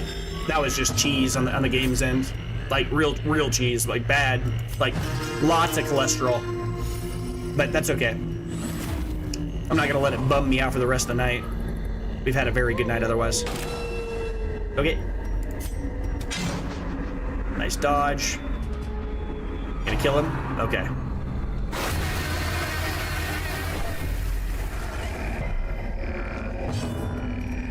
I'm gonna heal him on principle because there's a non-zero chance that he dodges somehow. They've been real good at that this fight. You're noticing I'm relieving the stress on the character who's the most okay. Say like my grave robber. I could relieve her stress, but she's already going to get stuck at home next week. I can't bring her now. She's already stressed out to high heaven here. But there is a chance I could bring my flagellant to the next fight. And yeah, this has become a boss. This fight has become a boss fight. Look how much damage these guys have been doing. They're hitting for 8, hitting for 12, like gaining enormous. This has become an actual joke. Die, tard. Avoid. I can't even take it seriously. You pushed me over the edge. That's too much. Way too much cheese. That was unrealistic. Brought low and driven into the mud. That's the kind of thing where something like that happens and you're like, oh man, I was just trying to push for a little bit extra blood, and the game was like, nope, we're just gonna cheese you. We're gonna kill your highwayman. Go back and watch what just happened. I am absolutely justified in my frustration. That was dumb. Like, actually dumb. Should not have happened. All right, she's gonna heal a lot here. We did not deserve to lose that much health off of all of that. That was just stupid. But that's kind of the way the game works sometimes. Sometimes high variance things happen and you gotta kind of accept that that's like, you gotta kind of roll with it. Now, I am gonna obviously take back this. We don't need the shovel anymore because there's no more things left. I don't know if I take this jade. I guess I do because there's a chance that this last thing we find is the treasure chest. Is 1 jade worth a chance on that? I think so. I don't really care about the 1 jade that much. We haven't been keeping them anyway. I guess the question is a crest worth that? And I think the crest is worth more than 500 gold. Well, if that's the case, it's worth more than... actually, we'll just drop the holy water, right? Yeah. I don't think anything in this set is better than 450 gold. Yeah. And like I said, I haven't a push. Just beat this last fight, I think, right? No, this is a tier 3 mission. Let's go home. After all that, Every cleared path and charted route reduces the isolation of our troubled estate. All right. Other than the unintentional loss of a character who did not deserve to die there, Botan, it sucks that Botan like got killed too, because Botan had like, I think 2 locked good quirks and had like was doing really well. The game just decided to kill our character for fun. Yeah, that was one of those missions where like it ends and you're like, that shouldn't have gone that way. But that's the thing you got to remember with this game. Like, oh, let me talk. Let him talk first. Our estate was the envy of this land.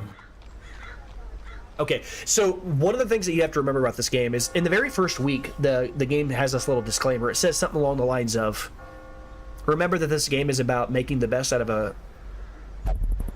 bad situation.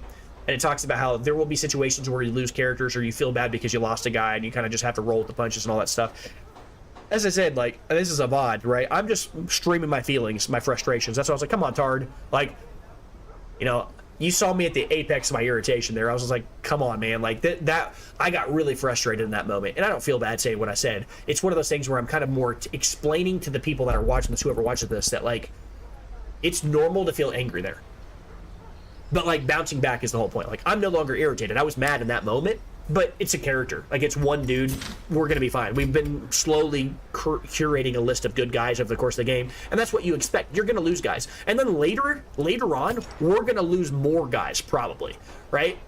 This is just kind of prep for later game. It does suck that we lost the highwaymen that I cared about, but here's the upside of that. The longer the game goes on, then I'm going to actually see some of our dead guys, those random events where we actually get the graveyards. Well, actually, some of those guys that come back will actually have some of those good quirks back. So he'll be in our list of people we could probably resurrect if we ever see him again, which is kind of funny. But that's not a big deal. We did level a few guys. We got a few things going on there. We get some extra money, which is fine. We're leveling people slowly. You know, that was 3 steps forward, 1 step back, right? 3 guys leveled, 1 guy got killed. Whatever. That sucks. But it is not that big of a deal. What do we got here? Here's a new highwayman we could consider taking based off of that. He does have hard noggin. This is the best class in the game to have hard noggin on. So that's pretty good. So we could take him. I'm going to take him, even though I might not keep him, because I want to see what other guys have first, but I'm going to look at him first because of that. We lost a guy. Evasive, persistent, righteous traits for a rogue. Plotter's good, Hard Noggin's good, Hippocratic is okay, but none of this character. Tippler's good, Risk Taker's good. Wow, this is really good. Hard Noggin is what I just said earlier. It's really good on people who have the ability to riposte. This is top tier quirk rolls on this class, other than the Hippocratic. Tippler's good. Risk Taker's good in general. It's one of the best bad quirks you can roll in the game. Hard Noggin, how can I even be mad after what just happened sucked? But my God, we got good rolls here on this guy. What are my Man-at-Arms looking like here? Plotter we locked. Compulsive we would want to get rid of. Clotter's good, but is there something else here? Is there a I think we had 2 Man-at-Arms, right? Oh, am I blind? No, just the one now. He has a good quirk and 2 bad ones. I want to keep him. We might want to get rid of somebody else that's not his class. Is there anybody else that we have that we don't like? Still thinking about getting rid of Marisco here. The Plague Doctor is pretty mediocre. We've talked about this before. Beast Hater's okay, but like on this class it's kind of goofy since he's not really often, I guess, is not often used against beasts. Usually this character's good against other classes. This might be a good drop because the quirks just don't line up. It does suck, though, because we don't really have anybody else, I think, at that class. Do we have one? No, we don't even have a Plague Doctor if we drop that one. We really need a Plague Doctor.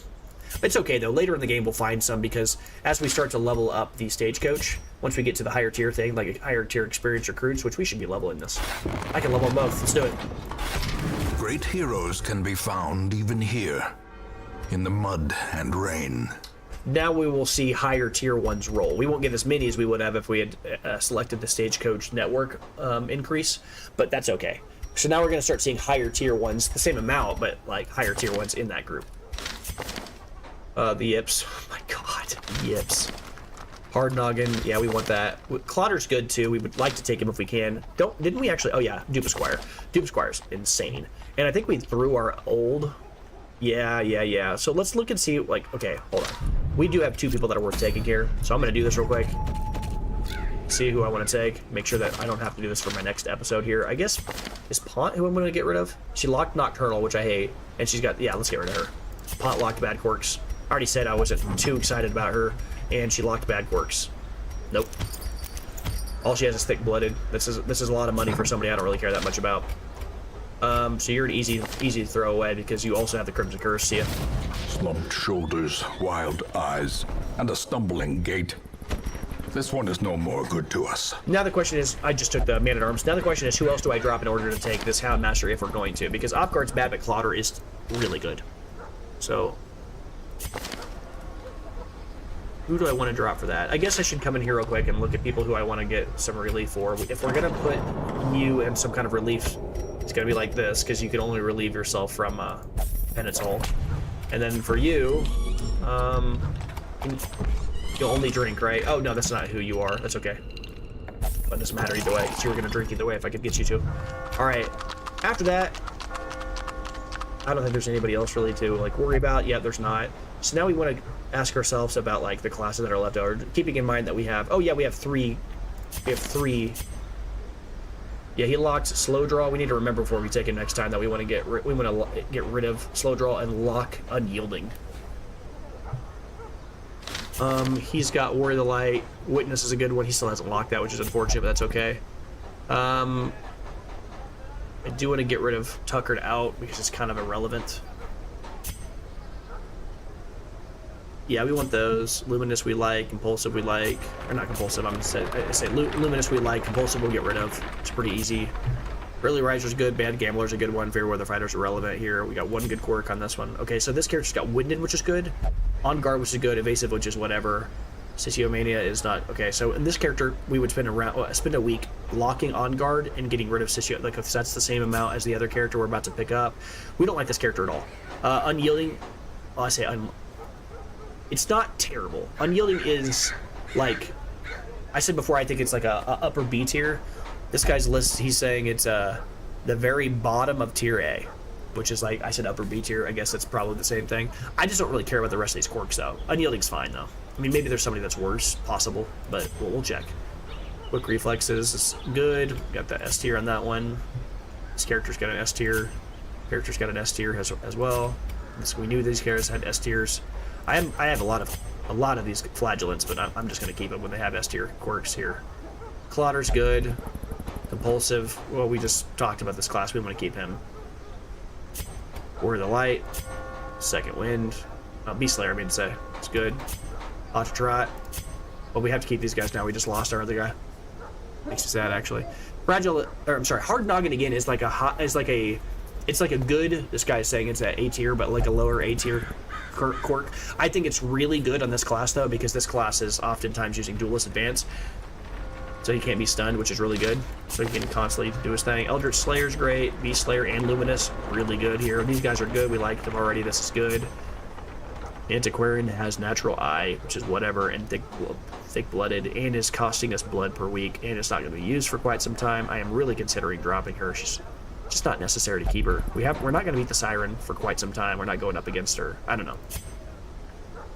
know. Okay, so we want to lock what on this character? We want to, I guess, well, we looked at this character already. When did we want to lock? But I don't have anything I want to get rid of over here. I mean, I have one thing to get rid of over here, but I don't have anything I want to lock over here. This is, yo, what's up, Night? Oh, same character. Same guy that was talking to us earlier. My brain is starting to turn down. I need to get off of here soon. Clutch Hitter, that's really mediocre in this character. Clutch Hitter is like the kind of thing you want on the Flagellant. Hippocratic is okay. Natural Eye is great. Resolution's good. Cove Explorer's not good, but Risk Taker's good, and Templar's good. These are both really good. Wow, okay, we're starting to actually get good quirks in our guys. I don't actually have an easy cut anymore. Was one of these a character I was thinking about cutting? Wasn't that right? Because Zoophobia, yeah, we had Unyielding was the only thing I cared about in this character. Zoophobia I'd want to get rid of. Unquiet Mind I'd keep. This is a 1 week lock, right? You lock this and you get rid of this. I mean, Zoophobia.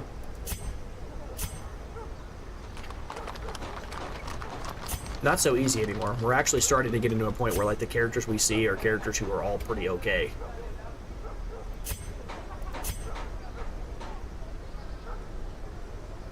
Interestingly enough, actually, this Crusader is worse than the this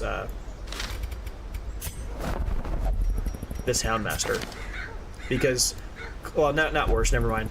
We don't want to lock this. We want to get rid of it. So I guess he is technically still worse though, because quick reflex. No, never mind. Quick reflex is S tier. I was thinking he had a good quirk and a bad quirk, but never mind. He's also level 0. I could just ignore this guy. Clauder's really good, but like, do I really need him?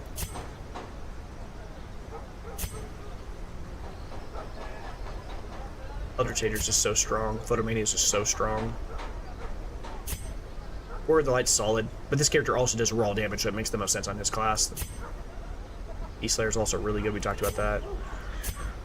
I don't know. I don't even know if there's anybody that's actually worth dropping here anymore. It's actually a good problem to have. It's just not something we have run into much so far in our videos. Well, these guys are obviously not getting dropped. Weirdly enough, this Hellion is the one I was actually thinking it might be a good one to drop. She's got Winded. She's got On Guard. Sidiomania can be dropped and we can lock On Guard. Other than that, she doesn't have any abilities I actually care about. She's level 2, which is good because that helps us kind of get to our point, which we're trying to if we can, we're trying to get a group of 4 guys that are level 4 so we can go and beat the Crocodilian, but we've just kind of had a bad run of it here recently. I'm going to drop the Antiquarian. Those without the stomach for this place must move on. I don't really need her anymore. Like, we just don't need the money. Like, what does she do for our team? The only thing she's got, the only gimmick she's got is she helps us dodge a bunch. And at this stage, I'm not focused. Like, I'm not going to go and do the Siren mission for some time. I don't need to keep her around so that we can be ready to go do the Siren mission, which is not going to be there for a while. Like, our focus is leveling our bleeders so we can go and we can deal with this Baron. And she's just going to be sitting there week after week sucking blood off of her team when we're already low on blood. We don't have a lot of blood left. So now we only have 3 people left in our team that actually have the Crimson Curse, which is really good here. Let me just put 1 character in here and go start a fake mission real quick here. Yeah, I know. So we've got 2 blood. That's good. Because that means that, like, what's 1 blood a week we'll be using on average, right? Although we are getting dangerously close to the...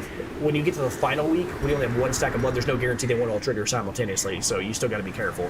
But anyway, blood is now an issue, right? So we got to go do these missions soon. So I might even actually take a round off. Oh my god, that's an item I've wanted for so long. We've never seen it roll, and I've wanted it forever. The Tome of Healing. Simple plus 25% to healing skills, no other effect for the Vestal. One of my favorite base items. I used to use this all the time when I first started playing the game, and I just haven't found it. I do want to go do it, but I don't really care about that so much right now, because I don't want to get locked into doing fresh air in the tunnels and then immediately follow that by having to do another mission here when we don't have any blood. We need to go get some blood. So we're probably going to have to go and do one of these missions like our next episode. I haven't decided yet, but That's probably what I do. Elsewise, there's nothing really else I care about. We just bought that item. It would be nice to go do this item just to get access to the Tome of Healing, since I don't have one. But we're also going to get to the point here soon where we're going to start seeing it all the time, because items are just going to start appearing here. Since we've increased our Nomad wagon size a lot, we're going to start seeing items just all over the place. As an example here, I'm going to buy this camouflage cloak. I just think it's good enough to actually carry an extra one of them. A lot of these other items, though, like, you know, they're all, look at them, they're all uncommons. We're actually starting to roll decent items here and here, which is cool. But we just don't really need them right now. Elsewise, I think that's probably going to be it for tonight. I'm looking over here. We picked up who we wanted to pick up. Sucks that the 2 that we didn't pick up are the level 1s, but they just don't have anything they don't have anything worth talking about. The only thing they have going on for them is the fact that they have level 2 skills already unlocked. That's okay. Starting in the upcoming weeks, our experience recruits are going to be way better. And then after that, the next tier, of course, is to start increasing the size of how many of them we see. So I guess the next natural step would be to increase the networking a little further. I should probably max this out before I... Yeah, actually, I just knocked out the rest of our busts. I just realized that. So now we're even further away from finishing off a sanitarium, but that's not a big deal. I mean, this is a stretch goal. Again, locking 2 quirk, it's just going to make it easier to make sure that we can cast our snowball our money, right? Because if we are only locking 2 quirks a week, then we're spending less money, which is overall probably not a bad thing. Let me go ahead and lock a few guys before I call this a night. Wait, oh, she's in my party. Let me get rid of her, actually, and then... Alright, sort by class. So these guys both have a quirk locked, Photomania. These guys don't have quirks locked, so we'll probably lock one of these. Actually, no. We want to lock people that have... We want to lock people that are going to come with us to go do the Crimson Curse missions, right? That's our whole point. Let's sort by level. So Dupe Squire already locked his Luminous and his Quick Draw. Faithless is something I want him to lock. He's actually sitting great. Let's go ahead and get rid of his random Syphilis, though. Although that might have been bad, because next week when I play, I might actually have wanted him to go do this mission. But he doesn't have the Crimson Curse, so maybe not. Oh, no, but he's still going to go with us, so he probably is a good candidate to bring there. So maybe I don't want to do... Yeah, we talked about that, though. I said at some point I was going to have to sneak him in to get rid of a Syphilis, but that probably should have been last week, but whatever. All right, after that here... Maybe it's Campbell here to get rid of his off guard. The rest of these quirks I don't really care that much about, but I don't want to see him lock off guard at all. That's a bad quirk. Maybe these two.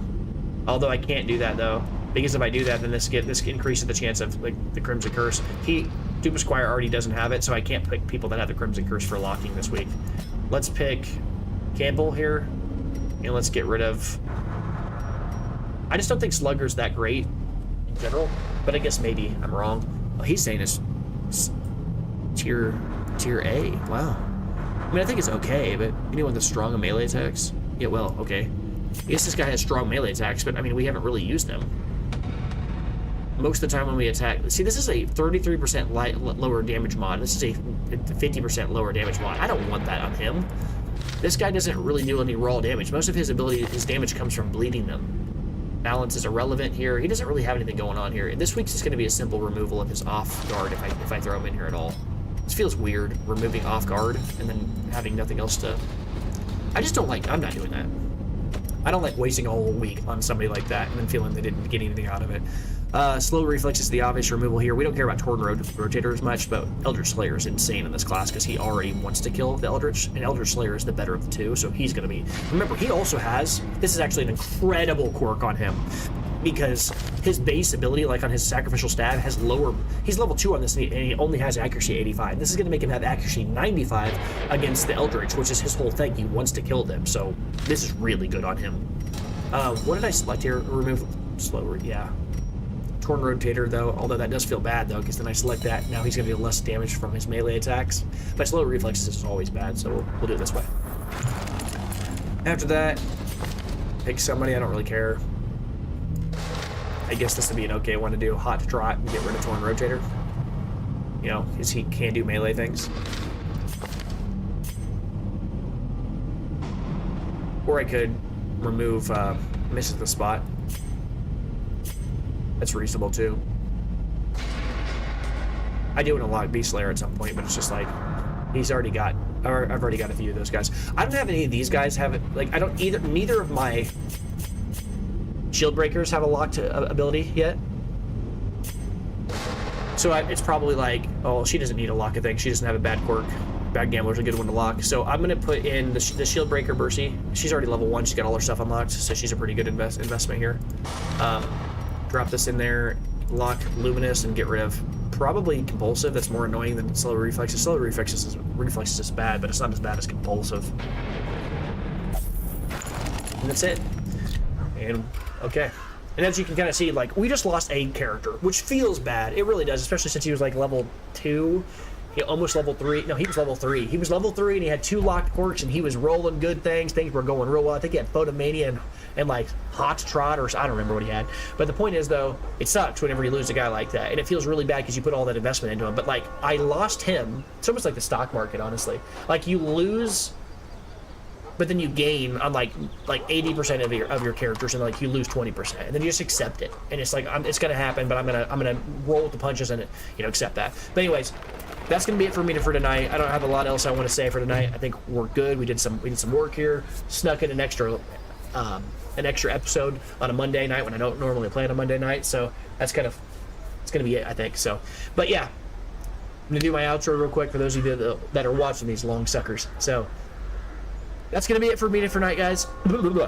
That's gonna be it for me for tonight, guys. Until next time, I'm the Blue Titan, and make sure you watch out for your Highwayman, because you don't want to have one of your favorite characters die like I just did. Sometimes you just get you got to roll with the punches, and the bad things happen. But don't let it upset you, and just kind of shrug it off and accept bad things that happen. It is the game that we're playing. The Darkest Dungeon is sometimes unforgiving, but that doesn't mean we shouldn't be. So anyway, yeah. Hopefully I'll see you next time. I'll probably be playing again on Thursday, but who knows? I've been getting the bug. I might be playing it all week. We'll see. Thanks for your time. See you. Bye.